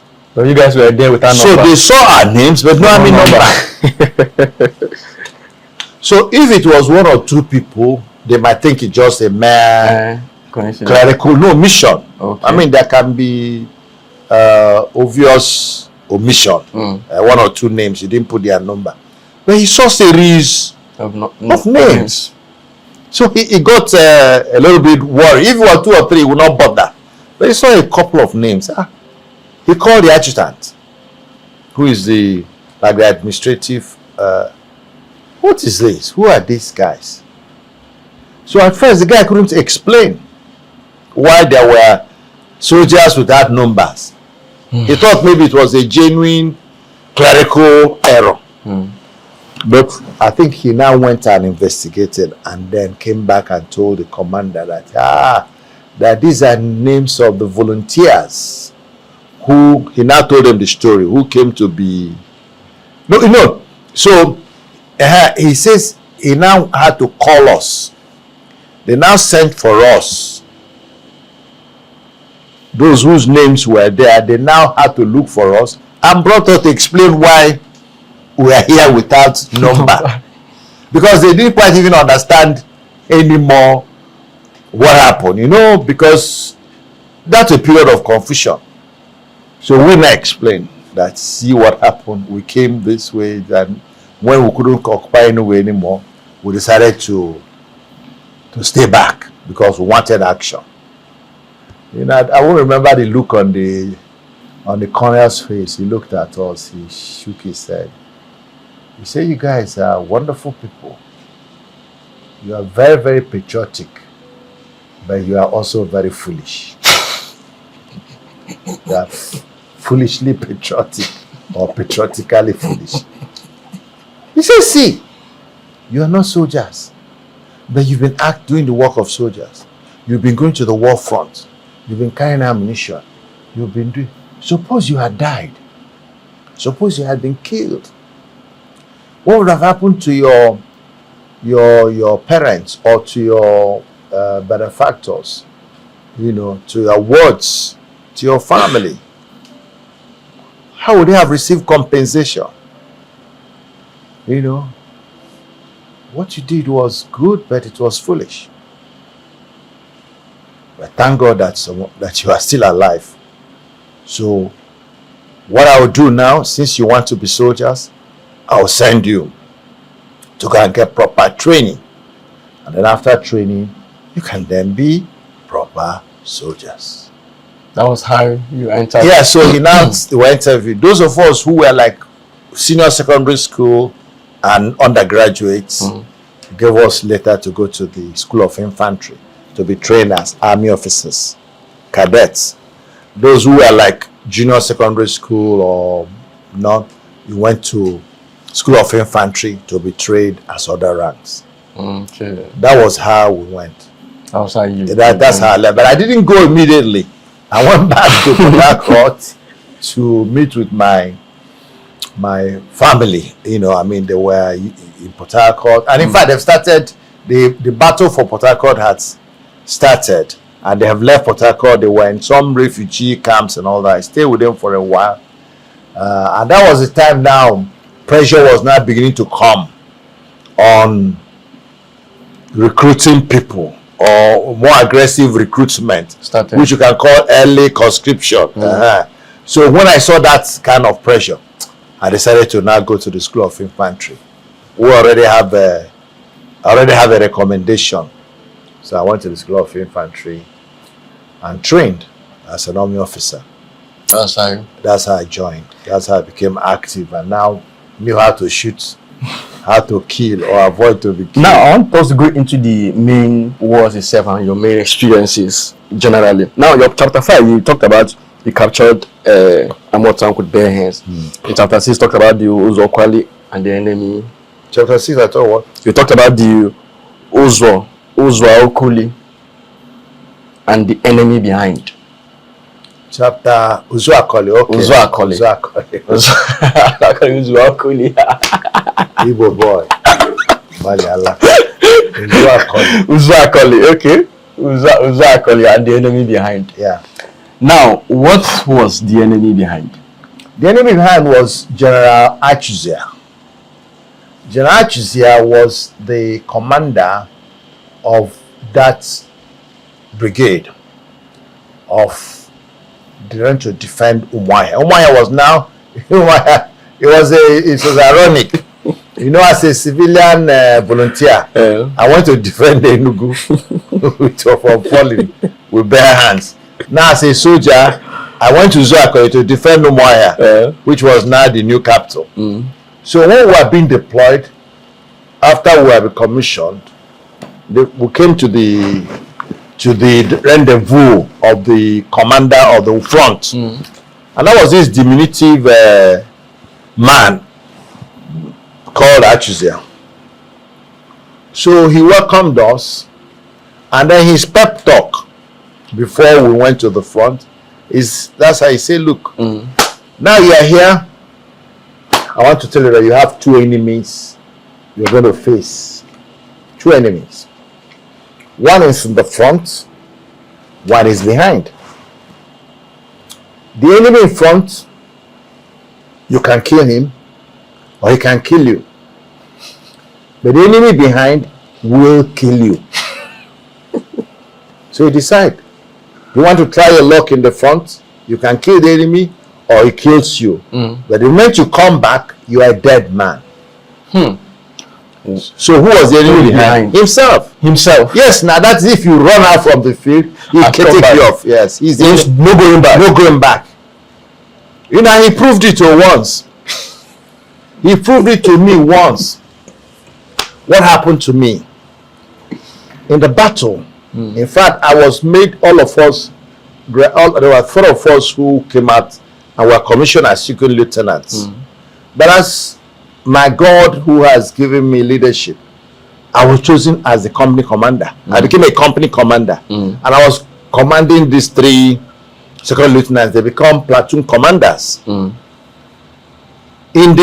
one day, one of them died. The other one was wounded, so there was only one left. And that one who was left, out of fear, decided to shoot himself on the palm. Wow. And I read you said you wanted to shoot him. Yeah, because when I saw him, yes, dude, I saw him, I caught him. Yeah, you said you were disappointed. So I said, you want to die? So there's no problem. Let me help you. Let me help you. Since death is what you're looking for. He knelt down, started begging. Because he had shot himself, he was bleeding on the palm. But it's better to lose your hand than to die. So he had to leave out the field. So I was not left with no other army officer. I was not commanding the entire platoon. So we got to a particular place, and the enemy push was too much, and I had this span of control.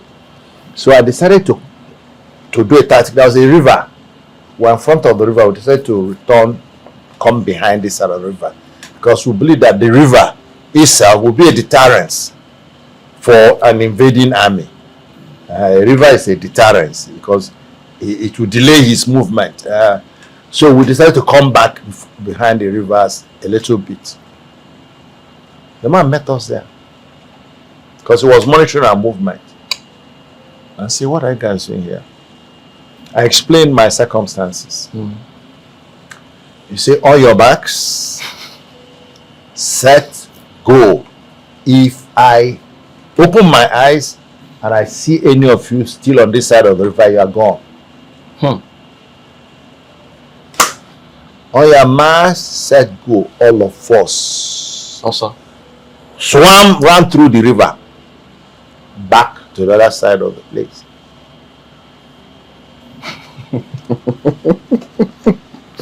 Achuzia. Okay, now I want us to come to your chapter 7. So I want to go through the chapters so that I can come into some of the key questions I really want to cover. And you talk about the battle for Aba. How did it happen? Because in your book, when you chronicled it was kind of very fierce, intense, and emotional. Take us through some highlights. The basic thing was that up till that time, my brigade, 58th Brigade, who were after the Zuakole fight, eventually Umuahia was captured. So we fought. I stayed around Umuahia. Fought on Ekorekbene Road, Umuahia Ekorekbene Road. In that area, Umuahia Bende Road, trying to recapture Umuahia. So we're in those kind of battles for weeks. Then they decided to reassign my brigade to move us from Umuahia to Aba. Because there was now a plan. There was a major offensive to recapture Aba.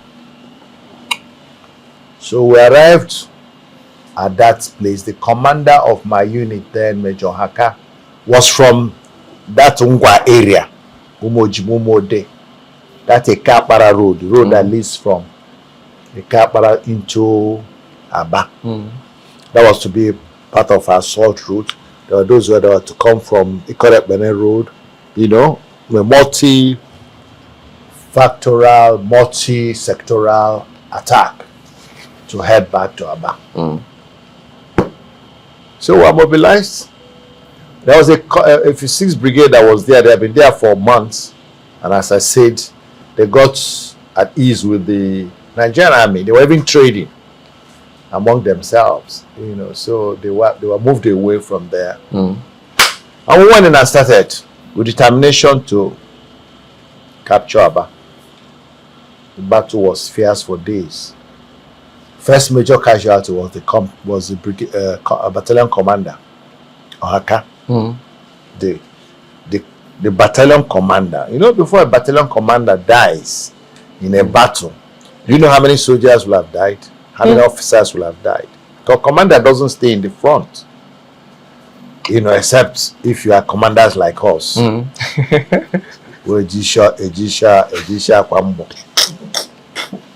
So he died.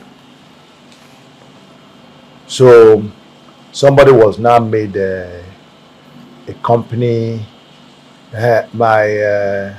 He died. So eventually, my company commander died. That battle to recapture Aba. And they say, keep fighting. I was company 2IC. I became a company commander. And they say, continue. I say, okay. So you want to kill everybody? So that was it. And like I said, the day that battle happened, that's why you must give God glory. God said he doesn't fight with numbers. Can fight with few. Because the number that God used to recapture Ngwa High School, which was the major, from Mekapara to Ngwa High School, will not be less than 6-7 miles. We captured it in one day. Now I want you to share the strategy that you guys used to capture. The strategy we did was that, as I said, when the trap situation and the signal was coming from brigade, continue the battle. Continue the battle. And I told myself, I think what they want is to kill everybody. Because, as I said, for company commander to die, the battalion commander to die in a unit, ask any soldier. Here for Ziri. So I told my guys, line up in the trenches. Lift off your gun and be firing. So they'll be hearing sound. They'll be hearing sound in the battalion or brigade quarters and know we're fighting. So that's what we're doing. You know, it's like the story of those beggars who, on that day of victory, were just collecting food, collecting things for them. One of them say, this thing we're doing is not good though. This is ought to be a day of good story. Let's go and tell the king. So that was, it got to one point, you know, because of who I am in my sense, I'm not that kind of guy to be pretending to be fighting. So I wasn't at ease. So I decided to do something. I said, okay. I took a small platoon, not more than 15 people. I said, let's go on a harassing attack. In this attack, let's go to their corner. So we went on the flank. I moved from the flank and got close to see them, because this one they had a way of, when they're in a defensive position, what they do if they're here, they're like 100 years, they will clear it. You know, cut the trees down. Okay. So they will see you. So they can see clear. So, but the other useful thing is that if you are coming from the bush and they don't know you, you can get close to them because you can also see them. So we came from that flank and stopped just at the edge of that where they cut to, and they were like us at this other end. They were a little bit relaxed, but it's already getting to evening. You open fire. I don't think we'll fire for more than 10 minutes. Everybody started jumping out of their trench. That is the Nigerian soldiers? Yes. They started jumping out of their trench and running. Started out of their trench. So I left those guys. Say, remain the battle. I took a few people back. Took the other, my main team now. And moved forward. Got to the trenches and followed. As they were going, we were firing. We were taking their because some of them abandoned their guns and we were using their gun and firing and following them. It was euphoric. As we were coming, it was, I don't think they must have been hearing that noise which those Syrian soldiers had. Just 3 lepers. I think there were 3 lepers. Yes. They had the noise. It was like a brigade or horses. I think that was because I can't believe that the number of my company was enough to pursue them. They continued to run till they got to Ngwa High School. So as we were regaining, civilians were running out from the adjoining villages to be looting. So people are running to loot, their things. And my soldiers were about to join. I said, what are you looting? Tell me what you loot. Is it bed? Is it fridge? Is it what? Where are you carrying it to? Cool down. When we finish this battle, there will be enough to carry home if that's your headache. So I maintained my guys till we got to Ngwa High School. Come and see. Ngwa High School was their ordnance depot. Ngwa High School is where? Aba. Yes, as you enter Aba, now if you are coming from Aburi, as you enter the Obowere Road there, from the flyover. That the school still exists? It still exists in High School. Today? That was Governor T's school. That's the school the OT went to. It's still active? It's still there, active. High School is there. So, we entered.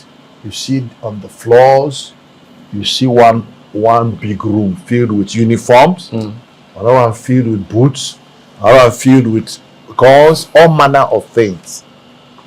We immediately changed our dresses, changed our kits, changed our guns, and I refused my men from sleeping in High School. I said, we're not going to sleep here, we're going to move forward. So we moved for like 1 kilometer outside High School, and we were completely exhausted. But the euphoria, the adrenaline of that unimaginable success kept us going. But when we got to that point, there was no more energy. So all of a sudden, we became heroes. They were calling us, sending strep messages. The adulation was unbelievable. I couldn't explain it. Even other troops of sister companies that were refused to move all joined up. Now everybody was rejoicing. So they invited me to the battalion brigade headquarters. I refused to go. I said I won't go until we defend this location. Because my experience, the little experience I've gathered in warfare is difficult to capture a location, but it's much difficult to defend it. Because the enemy is going to come with fury. One, his location is like you live in this house. Somebody pushes you away. You know the corners of this house. You know whether there's a gutter where you can go through while the man is looking. So it's usually a major issue. So I decided to quickly dug our trenches, our connecting trenches. We were carrying some machine guns. We threw away our rifles, chaka bomb rifle. Threw them away. And then, so food was coming. All manner of things. It's like I now understand what it is for this won't win games. You know, like then you take $10,000, you're at $100,000. Now I want us to on that same Ngwa High School. There's a very spectacular part of the book that quite very interests me, and that was where you talked about. I will still read it out, but I wanted to first chronicle it. Then I'll read it. You talked about the 4 mystery men. Yeah. Can you chronicle? No, that's what I was now going to. Yes. So because I was waiting for the counter-attack. The first day we expected, they didn't come. Second day, they didn't come. No. They really tested our patience. And one morning, if not that I had, they say eternal, I mean, what do they say? Eternal vigilance is, there's a word they used to say in those days, even in Nigeria, they used to say, of Biafra. That's a word, a way they spoke in English. So I was my deployment was on the edge of the road. This is the highway. I was deployed. So another battalion was on the other side. So mounted a submachine gun, mounted everything, waited for them, and I had taught my troops by discipline because we had counter bullets. You couldn't. Why those automatic rifle could shoot like Nigerian? They had enough of armor. Biafra, they'll count the bullets. So you can't. If you finish your bullet, you are now worse than a woman because a soldier who does not have bullet, because his fate is in that gun. Take it from me, he's not anything anymore. So I've learned to tell my guys, you don't shoot, especially when we're in defense. You don't open fire until you hear my fire. And I had a traditional way I fired, so they knew it was me. So we waited. So in the morning, we started hearing Oshebe, commando, like 2 miles behind. So our focus was there. But God kept my eyes in the front. And that sound was coming from the Nigerian side. After about 30 minutes or 40 minutes of Oshebe, command, you think that they are 2 miles away. Okay. The guys were already at our gate here. At the gate to this. So that sound was a deceptive sound. Deceptive, assume that they are still the Nigerian people are still very far away. Because what they did first, as I anticipated, they started shelling Ngwa High School. They pounded the school. Shelling was that they were sending mortar firing or mortar. What they do today, they say something called mortar now. Mortar is rocket that they shoot from a location to they guide it to fall somewhere. Okay. So just to scatter the building. Yes, the top of the building. Not the building. Don't destroy the building and whatever is in it. Like what the Israelis are using in Gaza, or Russians are using in Ukraine. These are all sophisticated missiles. So more like their missiles. Yeah, that's about. They still have shell. Shell is there are machines. You give it, they will draw it. Boom, the thing will move. It's not the small arms. Okay. So the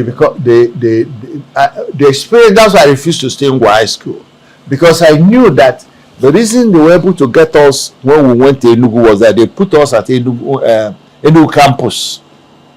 Enugu campus in Enugu was already a gazetted place. It was a known place, so you could plot your coordinates and get it if you have a submachine or a rocket or something. The way people are able to get to Israel will hit where Hamas people are meeting, or hit the house of a Hamas leader.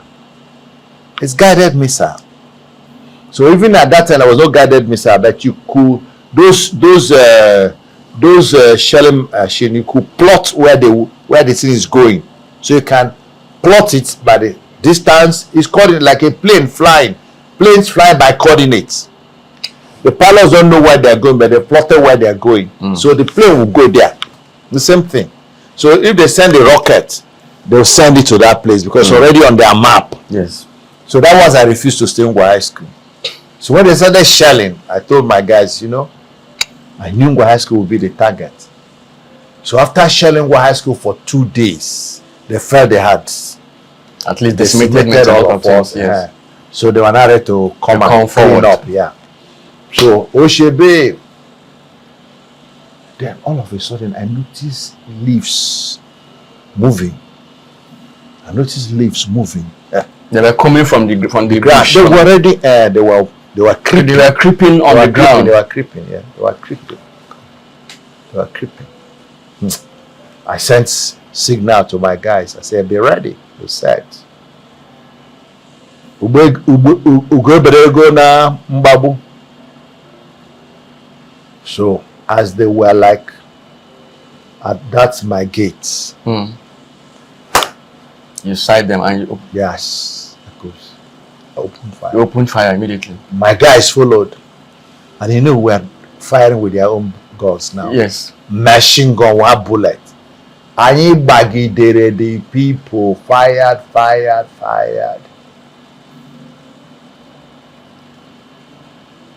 Virtually, there was no more movement. The casualty was high. All we were hearing, "Commando, move now! Commando, move now!" Then they will push the commando. Commando will roll over because it's already killed. Yes. So that's what we were watching until these 4 mysterious men appeared. So they will enter the bush, they'll come out. They will enter the bush, they'll come out. Because they say highway. What was that regalia? Were they putting on Nigerian? They're putting on army, but wearing warrant officers. Warrant officers. Yes, you could see their warrant officer mark. With Nigerian Army uniform. Nigerian Army now. So not that they were even wearing any kind of no, Nigerian Army. So they will enter the bush, they'll come out, they enter the bush, commando. When there were no more commando to move, then they came out of the main road and started walking towards you guys. Towards us. Open fire. Open fire.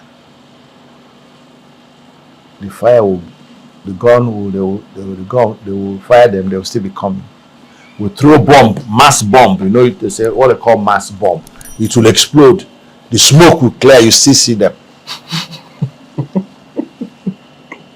So they started coming towards us. Those are cooked people.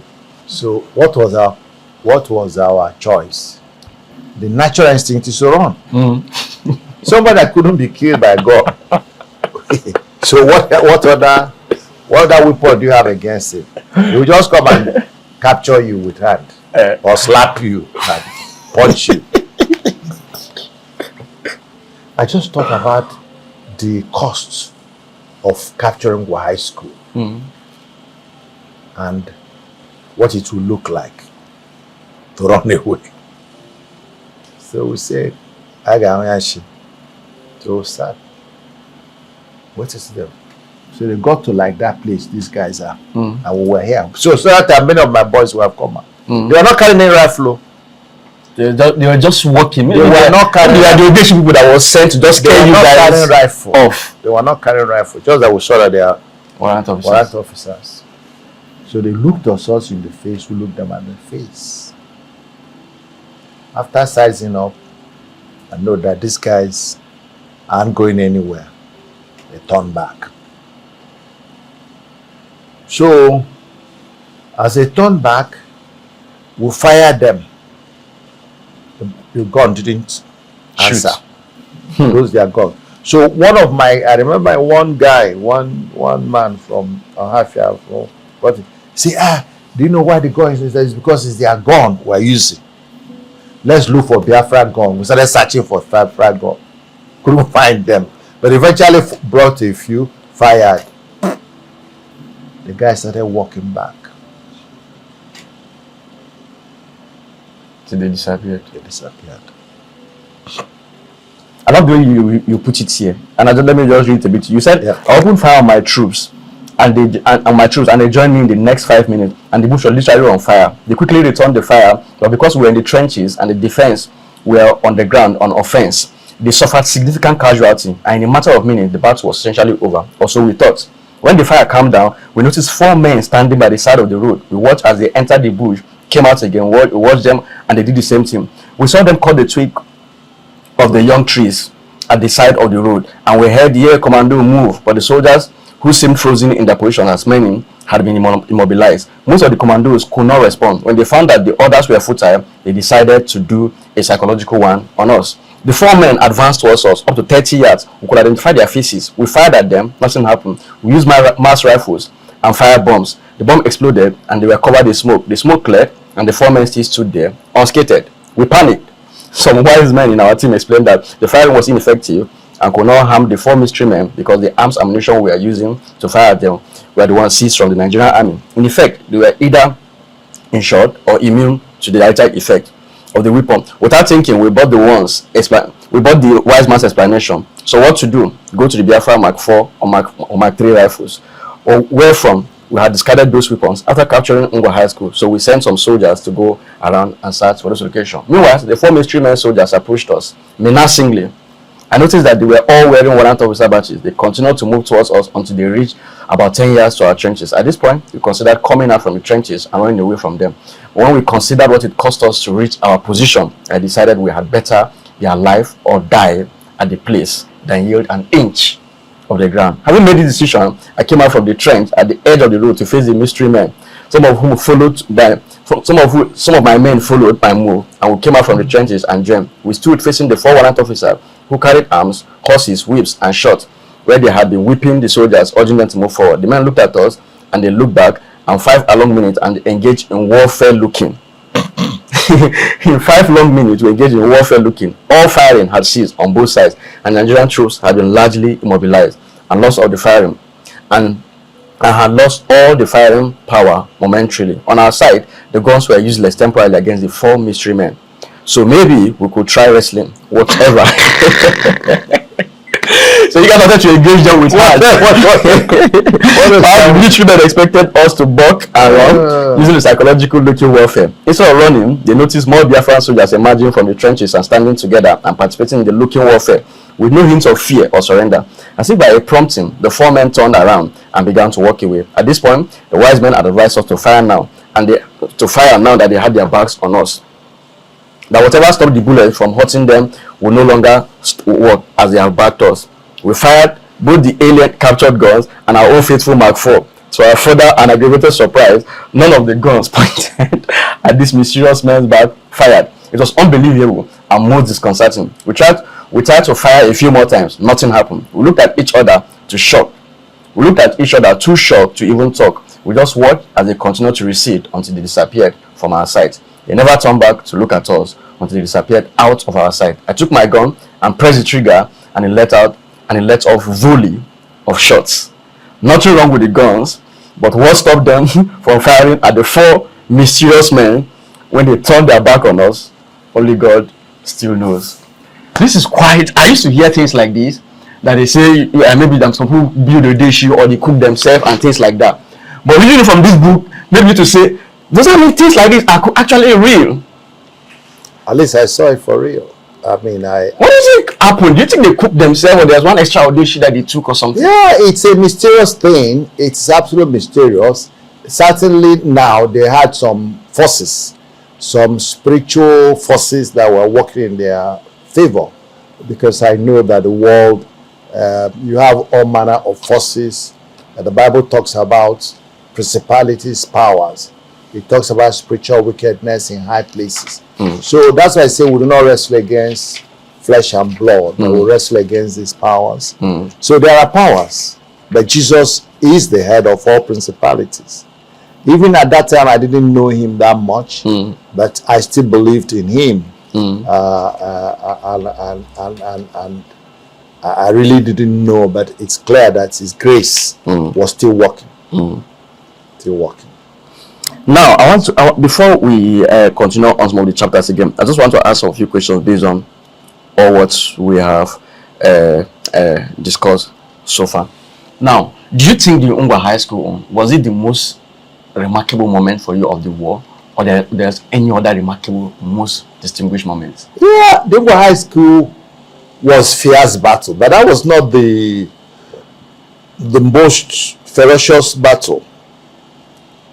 Even though it still happened in that same front, the same Aba road, but it was to follow in the invisible, the portion I call invisible soldier. That was where the climax, I'll call the climax of my battles will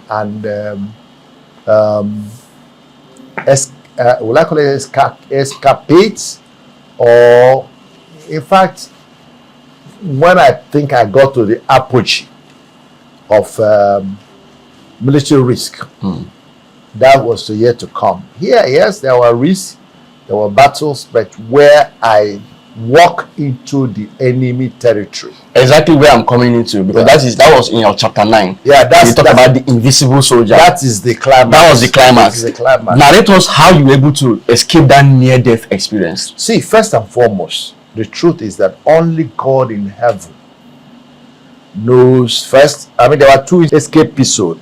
The first one, the invisible soldier, was that I walked past through Nigerian Army deployment. On the right, their trenches were there. On the left, their trenches were there.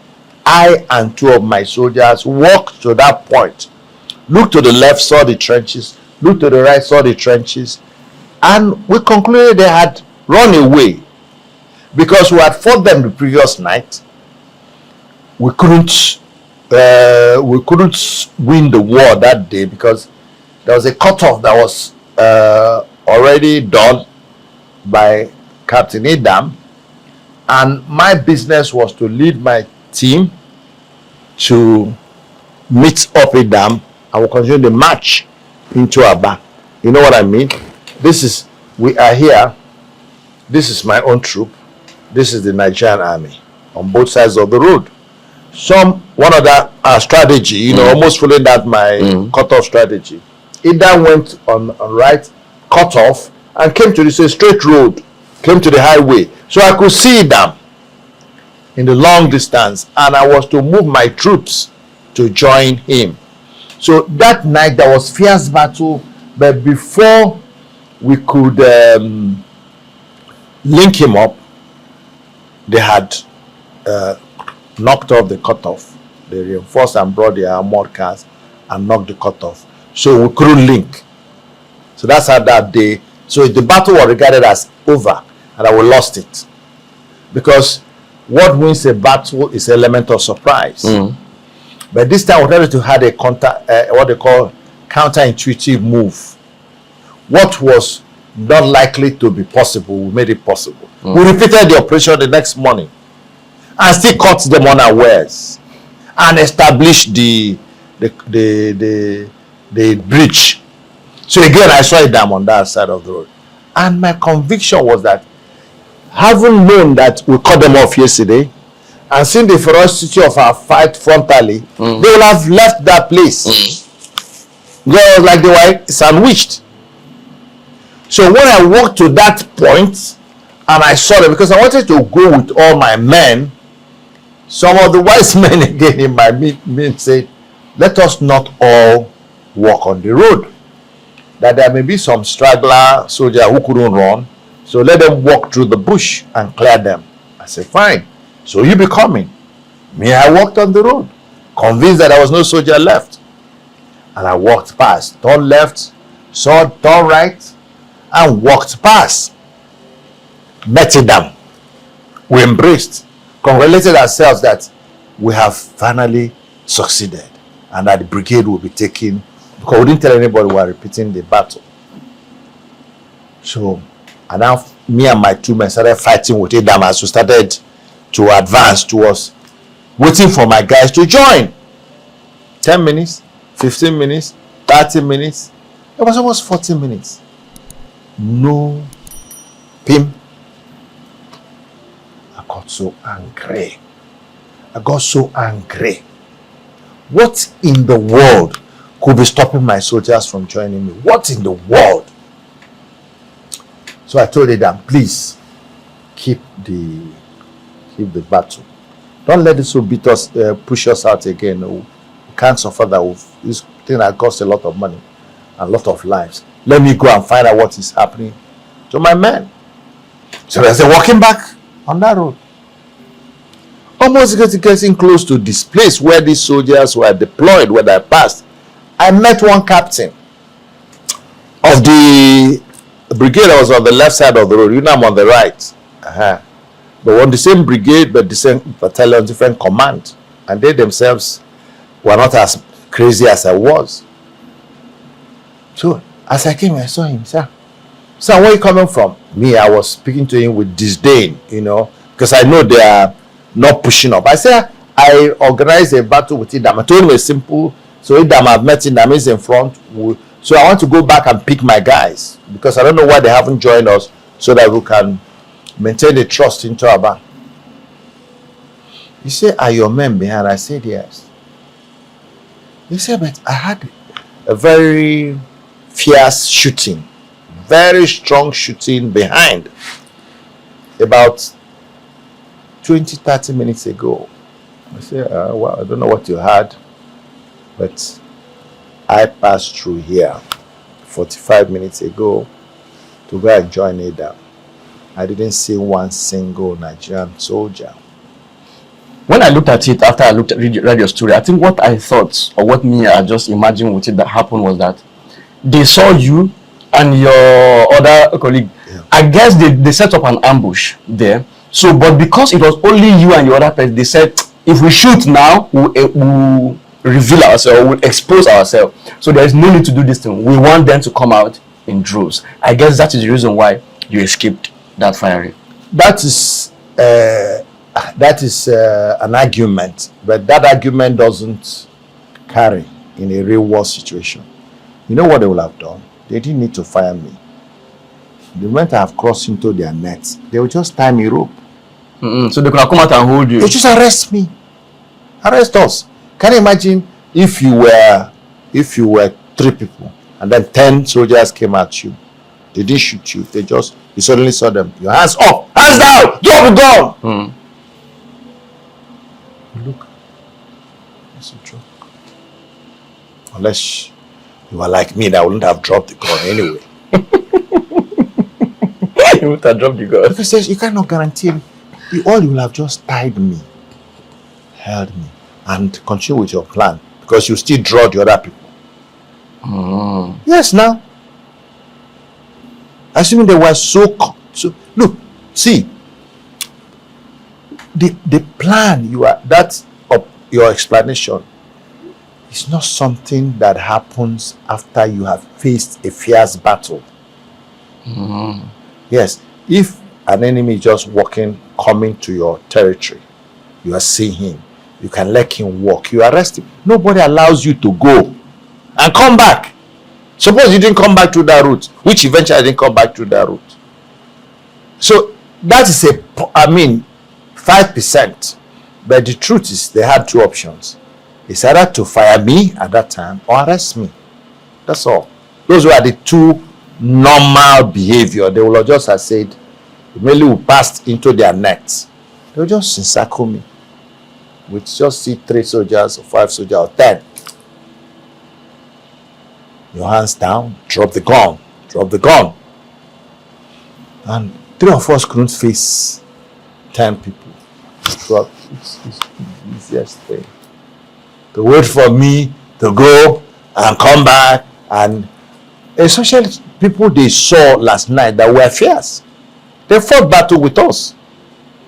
I mean, they knew that we were eager, but I cannot dismiss this your explanation because I can say I don't know what happened. Only God knows. Anyway, so that was the way it was. When that captain said I wanted to brush him off because my little brain at that time could not take this your explanation, could not understand why they didn't kill me, why they didn't arrest me. I mean, they are one-on-one time. They should just shoot me on the leg. The noise. What is the noise now? Which kind of noise? Noise Sound. The sound. But sound was already in front. That was why, if you remember the rest of my story, when I now came back to fight again, when my men will fire, I say, why are you firing? Our men are in front. You may be firing as soldiers thinking you're firing because they're already in the front. It's like our soldiers are there. They are here. Our men are here. So if you are trying to fire them, you also, the bullet may be touching the people in front because the bullet doesn't stop just because you say it should go here. It can go beyond. So only God knows, as I said, but it is not ordinary. There's no known military strategy. You can lure people, you can into your trap, and then when they enter, it's like a fish comes into your net, you catch it and put another trap for another one. Then you captured one doesn't stop the next fish from coming. So but that's not where the argument goes. So I walked away, of course, as I said, and I went back through another route. I met my guys in the trench. What happened? They were advancing, they would open fire, just like you predicted. So okay, so they open fire, right? Okay, that's perhaps because your own lives are more important than my life, so no problem. Now let's go and fight them. Since we know they are still there. Why? Because we must not disappoint Adam. We must push them out and go and join Adam. Of course, we encountered them they were really decoy. So your proposition may not be completely far-fetched, but it's just that it's not natural, it's not normal. It's because they have what I see that they are taking position already. They don't want to shift that position. It's not normal. Yeah. So because the subsequent story, as I said, gives credence to that theory in a way. Because when we now started fighting to push them, the battle was going on. We were firing, but I told my guys, don't fire. Because if you fire, when we were not returning, we were not firing. Because if you fire, you are risking our men. I told my one guy fired on the left. I said, why are you firing? He said he saw some movement behind. I said, be careful. That's behind where those soldiers were. Be careful that you're not firing at our men. Be careful. So the way they responded later on, because they still maintained they didn't fire. The guy put his spurs, as I told you, on their trench, on the sand they brought to their trench. The other guy was on the right. Who fired? Then this one said, okay, let me fire. Fired. I don't want to fire again. I said, if you fire again, I'll fire you. So I said that. The bush now went on fire. Nigerian soldiers? Not one single soldier had left that position. On both sides of the road. But where I was now functioning was on the left side. My other guy was on the right. So that was the fiercest battle, and I fell down and I said, God, accept my soul in peace. You thought you are dead? No. How could I come out of that blank? They fired the guy who was in front of me, and they tore him. He dissolved like salt. Wow. They tore his head into two pieces. The blood, everything just dissolved in front. They pushed from the trench. They moved their hand and pulled his gun into their own trench. The gun he mounted on that because he saw something. I didn't know somebody was still behind. Oh, so after a close range. Yes, no. See the trench is behind here. You know when they dig trench, you push the sand. Tribe is in the front. You also use it as a cover. So their trenches are below that level. So they were inside the trench, and they will not open one space between the sand and put their gun. And that's how they defend. That's how soldiers defend themselves. So we didn't know who was still there. He put this on top of that place and was firing something behind. Okay. He made it tore him. Somebody just raised his hand, pulled the gun. Pulled his gun inside. And I was watching. And you were there. I had fallen down just like between here. I was on the ground. I had said my prayers, waiting to die. Wow. I had that consciousness. I remember I said, God, accept my soul in peace. Because they started firing at the same time. They almost stopped firing at the same time because it's similar equipment. And I moved my leg, moved my hand. I got up and ran back. Now, did I end the battle? I didn't end. I still forced my men to continue the battle. And we succeeded in pushing the guys on our own side of the road, the right side. We couldn't push the ones on the left because that was another brigade. I occupied the same line. So I was in this defense, they were on this side, just the road separating us, which caused another issue because they couldn't believe it in the brigade. My brigade commander said I was overrating your expertise. Say, I know you're a smart soldier, but this one I've never read it. That you're on the same line of deployment. Of course, when he came, I brought him up to show him. They just fired him on the hand. He fell into the trench and left. Wow. So after that day, they say we must remove this man from here. He wants to die, and he wants to take everybody along with him. So that the day, the next week, they moved me from that A company to the innermost D company, the A, B, C, D, inside the jungle. No, they are doing no war, no battle there. Now, most of these stories are in this book, The Protocol Volunteer. People can still get it. Yes, now. Is it still it's available in hard copy. It's also in Amazon. In Amazon. Yes. So that because of time, I think the rest of these stories they can get the book, so they can digest it. The book is in Amazon, and it's also available hard copy in Lagos, and they can call. I don't know. The video will put a contact so that they can call. The name of the book is Protocol Volunteer: The Experiences of a Young Combatant in the Nigeria-Biafra War. Now, one of the last chapter I want to talk about is Wounded Soldier, which is the part where you got injured, but you can still read that in the book. I just want us to come to the afterthoughts of all the experience of everything that happened. Now, what do you think was Ojukwu's biggest mistake in the war? Well, from my own analysis, I believe that three things happened. Again, not what I knew before the war, but from most of the things that I heard and read after the war by other authors and other commentators. Three things happened. First is that I think at some point he became thick-headed. Yes, at some point he became thick-headed. I was not willing to listen to other people. To anybody? To his advisors. That was one. So that means he was more or less like, this war must be done, this war must be done. Yeah. So he became a little bit autocratic. And that's not the best thing for a leader. More so in a war situation. But again, I wish you could interview him, but it's not there. Didn't that help? It didn't help him. It didn't help because he now created more enemies. Internal enemies. Okay. Number two was he did not, after that first encounter with Nigeria, of course, he didn't know at what point you'll have put brakes. Because when somebody like Zik, who is a sage,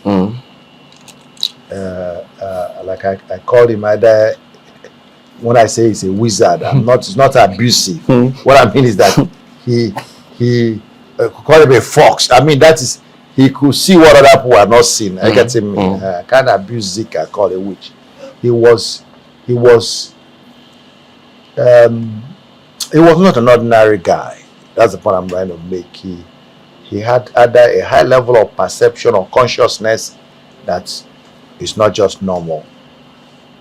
So when Zik and people like Zik started calling him back and say, we have tried, this is the time to change course. I mean, you were calling him back to end the war? Yes, to look for a negotiated settlement. But he insisted? He was not forthcoming. That should be the bravest thing to do, because if you are in a shoe, you will do same. The way you were stubborn during the war and facing the enemies, but square-headedly. Yeah, I agree, but the other thing is this. There's a time to face reality. There's a time to face reality. In anything that you do, you must know the point. If you read my book, Wired to Lead, one of the lessons there say, do not die in your mistake. There's a point you get, you say, I think there's a U-turn in front. You are going in the wrong direction, let me take the U-turn. The time he left the country was too late. And he abandoned us. He left a very, even though it was strategic, but he left a psychological thing, as if the leader has run away.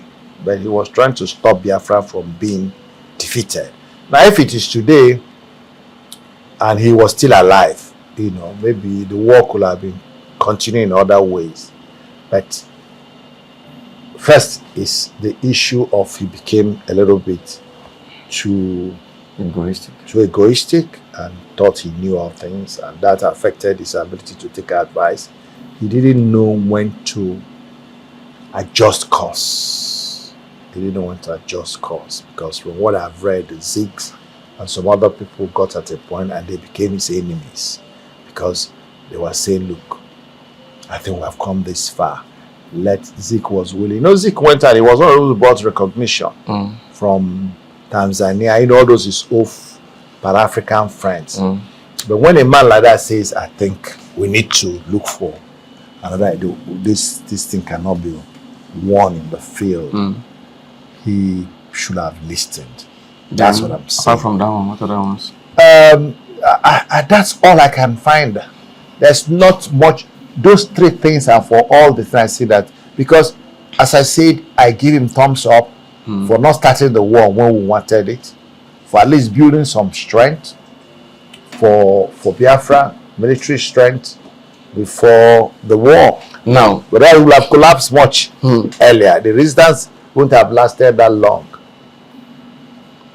Now, why do you think Biafra lost the war? Do you think majorly it was this Ojukwu's mistake that you listed, or under equipment, food blockade, saboteurs, or other major reasons? There was a combination, but the most effective one was that we were overgunned, we were overpowered by a superior military power, a superior military arsenal, and that superior military arsenal was supported by two world powers, by United Kingdom and by Russia. You were the one supplying them those? Yes, even flying their MiGs. Wow. They were flying some of their aircraft. And America that had a natural flair decided to be neutral because they felt this was British territory. So they didn't want to. But the Americans themselves knew. I mean, there was this guy who bought himself in America, who set himself on fire because of Biafra. Wow. Because of Biafran children. He's a hero in America and in the annals of Biafra and Igbo. So those were issues. And like I said, these are things you do after a war has ended. Biafra produced their own weapons? Yeah, we did. We produced our weapons. First of all, we refined our petroleum. Nigeria was blockaded Biafra, you know. So we were self-sufficient. Hunger was a key issue because young children were dying. Even people went countries like Gowon and Ivory Coast decided to help export, in quotes, the children to those countries to treat them. Many more. So the effect of the hunger, starvation, the blockade, and then the limited arms supply or ability to replenish stock, all helped to bring the war to an end. I heard Chike, there is this former Imo state governor, I think from 1997, that watched his interview on this same Biafra War. Achike Uchenwa. Yes. He said weapon was not the problem of Biafrans, that the major thing that happened was the food blockade. That even some soldiers could not even really feed properly. That if you're looking at some soldiers, you could count their ribs and things. I don't think he was in the war front. If he said he fought directly into the trenches. No, how can he say the weapon was not our problem? Weapon was the major problem. Because you had more weapon, we'll have captured more grounds and we'll have dealt with food. When they were pushing us closer and closer, limiting the space and not allowing even agricultural production to go play. The major thing is that we had inferior weaponry. We had it in, if you score Nigeria weaponry 100%, you could keep Biafra 25. Even with all our efforts, heroic efforts to make those very wonderful but crude bombs. And Biafra produced them, all of them. Yeah, what kept Biafra was more of will, commitment, zeal, patriotism on the belief in the Biafran cause. That's why we're fighting with empty hands. It was grief. The hunger was an accelerator, blockade, but the major thing was that if we had enough weapon to compete, what about the Air Force? How many aircraft did we have? They were bombing markets, bombing every place, bombing schools, bombing. So if you escaped the war in the front, the civilians were subjected to air raids every day, everywhere. Sometimes they would come down so low because there wasn't even anti-aircraft machine. That's why lack of weapon is number one, and I'm ready to argue with anybody. Yes, for hunger was the second, but it was not the primary. If we had enough weapons, we could have captured more grounds, we could have defended our space, they wouldn't have taken much of the place. Of course, sabotage came because also people got weary. Yeah, sabotage. People became weary, and of course, when like I said, from what I've read, Ojukwu became a little bit, more autocratic, created more enemies, and that enemies created. And then the final one was I think the way Ojukwu made a major mistake was trying to invade Midwest and Western Nigeria. That was a major problem. We wasted resources, wasted our time, wasted effort, wasted money, and cost much untold pain. Because we have stayed in fighting Biafra. What were we coming to do with Western Midwest? Even if we got to Midwest Benin, why do we want to go to liberate Western Nigeria? You know what we're coming to do? And got to Ore because of Banjo's communication with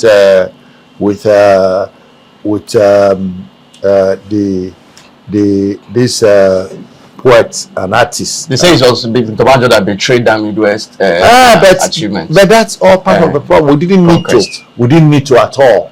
It was an exaggeration. You've not fully defended your own place. You are now going into a major to win other territories. Don't you think excessive show? That was very strategic error. I listened to one of the person interview that fought on the Nigerian side. His name is he was general is Idama, something Idama like that. Yeah. He fought on the Nigerian side. Yeah. He said this thing you are saying now that you said Ojukwu was Ojukwu's mistake. Yeah. He said in fact that was Biafra's mistake, that it wasn't really a mistake. That Biafra's mistake was the fact that they were only on the defensive side, not offensive. He said what Biafra was always doing was only defending and counter. That if you see Biafra attacking a place, that either they are trying to counter attack or try to defend. That they could have taken Lagos with seamless effect. He said, if they have sent troops down to Lagos and captured Lagos, that could have been a huge boost for the Biafran people. But they were just busy defending rather than then doing some offense. Because I also read through your account here. He's so, I'm sorry to say, simplistic. Do you know that capturing a place is not the problem? You must occupy the place. Can you see the distance between even Benin and Ore? Not talk of Ore and Lagos. What kind of size of troops? He said with 300 soldiers he can capture Lagos. I'm quoting what he said verbatim. No, I said with 300 soldiers. I'm opposing him. You're opposing that. That is he can capture. That's simplistic. You can arrive, but you can't stay. When you come with 300 and there's a mobilization of 1 million or one brigade or 1,000. He said all the soldiers were down in the war front. There were none. There was no more soldiers apart from just one. Which was why they were able to get to Ore. The point is that yes, if the plan was as they had planned, if Banjo and Obasanjo and Woloshenka, they were in this group that wanted West liberated. They were in that clique. Banjo, Obasanjo, and Woloshenka. But the arrangement failed because it was the surprise element. The surprise you can get anywhere. But are you going to be able to sustain the and then still occupy the rest of the place? And his name is Alabi Sama. Yes, he was on the Nigerian side, and he one of those who have written and spoken about this. I disagree with him. For me, that was the most strategic error. We lost the support of the Delta people. We caused them so much pain when they were retreated. That was when Murtala came and murdered the people he murdered in Asaba. Now, exactly where I want to come. I want to talk about the Asaba Massacre. Yeah. What happened and how did it happen? No, Asaba happened that after the Biafrans crossed to go to try to capture Midwest. I was going to capture Western Nigeria. So when they retreated, after people get angry and say it was you that gave these people opportunity to cross here. You opened the gate for them. So they held the Asaba men as being responsible for facilitating that's my origin of the issue. And then the people gathered to welcome a man who had come to liberate them, the Nigerian soldiers, Murtala Muhammad, and he wiped them out. I think it was a response to that. For me, it was a strategic mistake. You were fighting for your own freedom. You have not finished gaining your own freedom. You want to become a freedom fighter for somebody else. With what ammunition? With what forces? With what resources? So that thing it was what facilitated, because it now created so much suspicion, so much anger, so much division and dissipation of energy, trying Banjo, trying this person, and then killing people who were fragile, and killing people who were already part of your Biafra. They were, so it's just erupted. If for me it's a strategic error, I wouldn't have done that anyway at all. I wouldn't have with what force? With what resources will you do that? But why would the Asaba people just try to just come out and welcome them? Why didn't they confront them rather than welcoming them that led to their massacre? With empty hand, are you going to confront them? They are not soldiers. People are civilians. Yes, now welcoming somebody who has conquered you are looking for safety. You are looking for accommodation. To show that we are not part of Biafra. And then the response they got was, that's my own reading and that's my own explanation. People can have their own explanation. If I saw any strategic error from in addition to those three things I have talked about, lack of when Ojukwu became now a little bit egoistic. Then he started being autocratic, not taking advice from elders, not knowing when to renegotiate, and finally the major strategic error was that Western Nigeria expedition. It was wrong-headed. It was a ploy to draw him out and weaken him. and weaken Biafra. And I think that's how it ended. Now, I want us to come to, there is this mantra that most people used to say now online and every now and again, especially when this Biafra talks come up, people will say, Ozemena, which means another should not happen again. Do you think it's inevitable that with the way Nigeria is going, there could be another civil war? There is a possibility. Even though in my concluding chapter I said that war was war of national unity. I think it was a war of Nigerian unity. My thinking then was that the lessons we learned from that war should prevent another war. But so far, I don't think we seem to have learned sufficient lesson. The nepotism is still there. The tribalism is still there. The sectionalism is still there. The corruption is still there. The discrimination is still there. The marginalization is still there. These were the elements of what led to the war. They haven't changed significantly. So if we do not address these issues as a nation, people are talking about restructuring. That may be one way. But Nigeria, if it's left the way it is, tottering on the breaches, we're trying to deal with the economic issues, which this government is trying to do by the bold reforms, even though those bold reforms are not being matched by appropriate expenditure control. As I said, this government seems to have resolved the income crisis, the revenue crisis, but they are yet to deal with the expenditure crisis. So until we deal with the expenditure crisis and arrest the wastes in the country, the benefits of the revenue, extraordinary revenue we are receiving will not rub on us. Government must tighten all the knots and stop the praising display of wealth and waste of resources by government at different levels, but more so in the National Assembly and in the federal executive and all around us. And Nigeria must deal with corruption. If we don't deal with corruption, all these things will continue to stay. So my hope is that even though those ones are important, what is most important is national cohesion. We need a leader who is going to say, I want to be a Nigerian leader. I want to treat every segment of this country fairly. I want Nigerians to participate in deciding how they want to relate with each other. We need to fashion a new constitution that redefines who is a Nigerian citizen, what it takes to be a Nigerian citizen, and how we want to live with each other in a mutually beneficial way. While one side will not feel the other side is cheating it. While one side will not feel that it's a forced unity. We don't need to do that, and I think it's doable.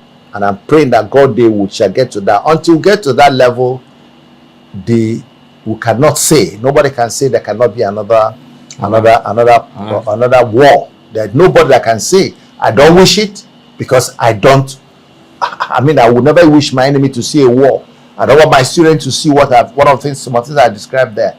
That's why I wrote this book, so that we can learn lessons. Unfortunately, we don't seem to have.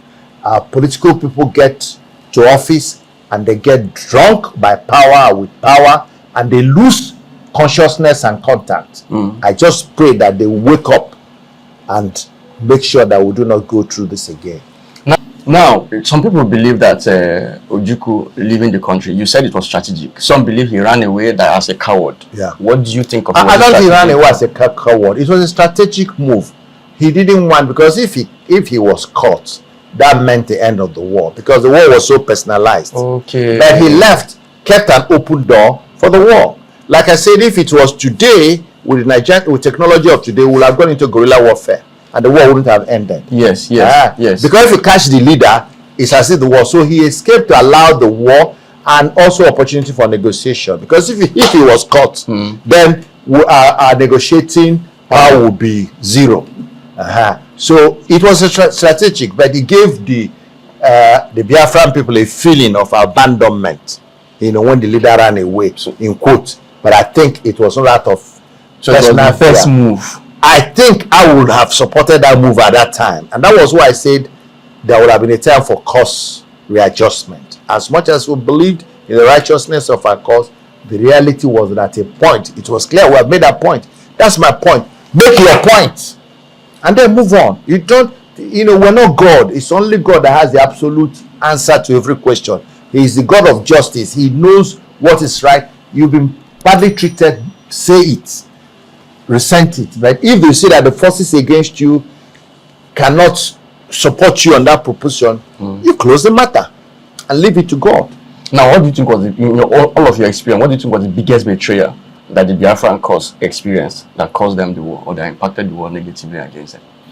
I think the biggest, if you call it betrayal, I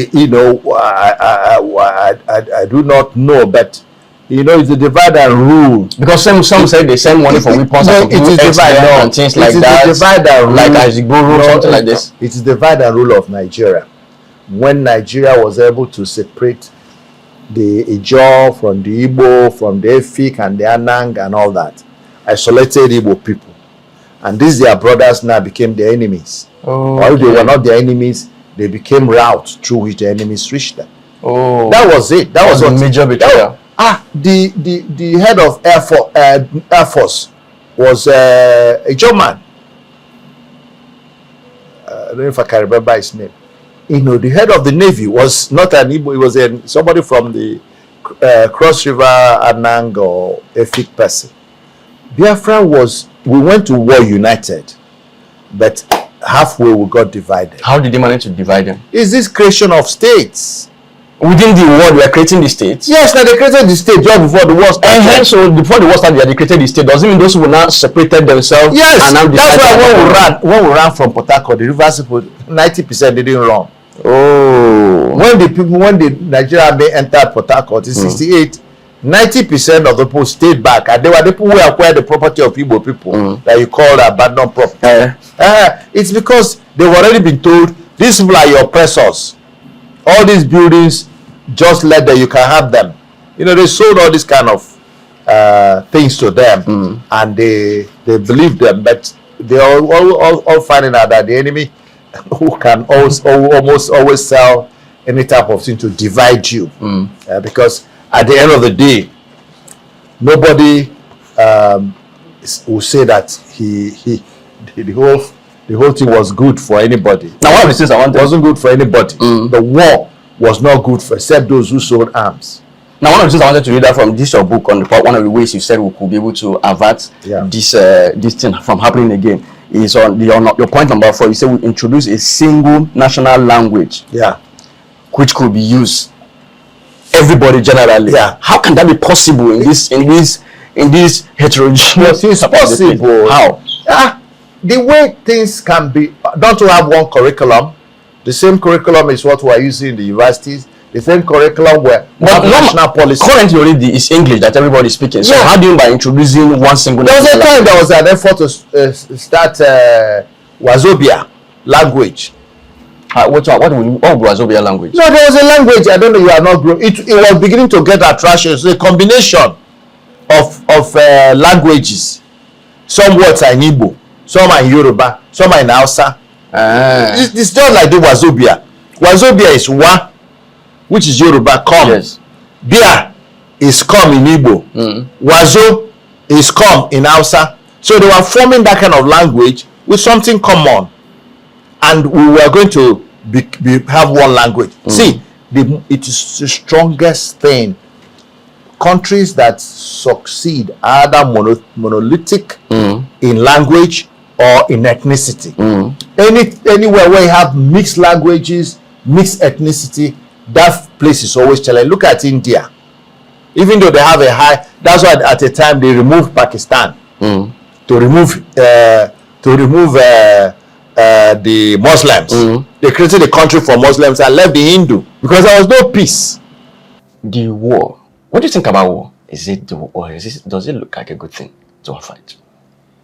To be sincere, I do not think that any war is worth fighting, especially except, of course, the war of survival and the war of destiny. What do I mean? There should be no wars because wars are they're dangerous games, if I want to call them so.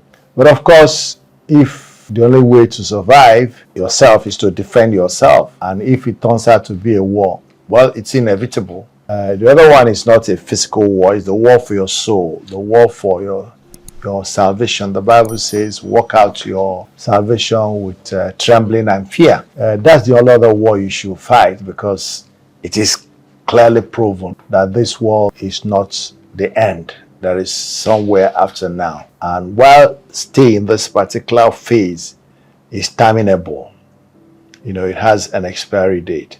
The next stage has no expiration. Wherever you go in that stage, either you go to heaven and be in the presence of the Lord, or you be in hell with Satan, it doesn't end. As somebody said, nobody really dies. Life is a continuum. You move from one stage to another, but after this early stage, there's a second stage, which is proven in the scriptures, proven in every way, except those who decide not to believe. But that's your headache. Whether you believe or not, reality is reality.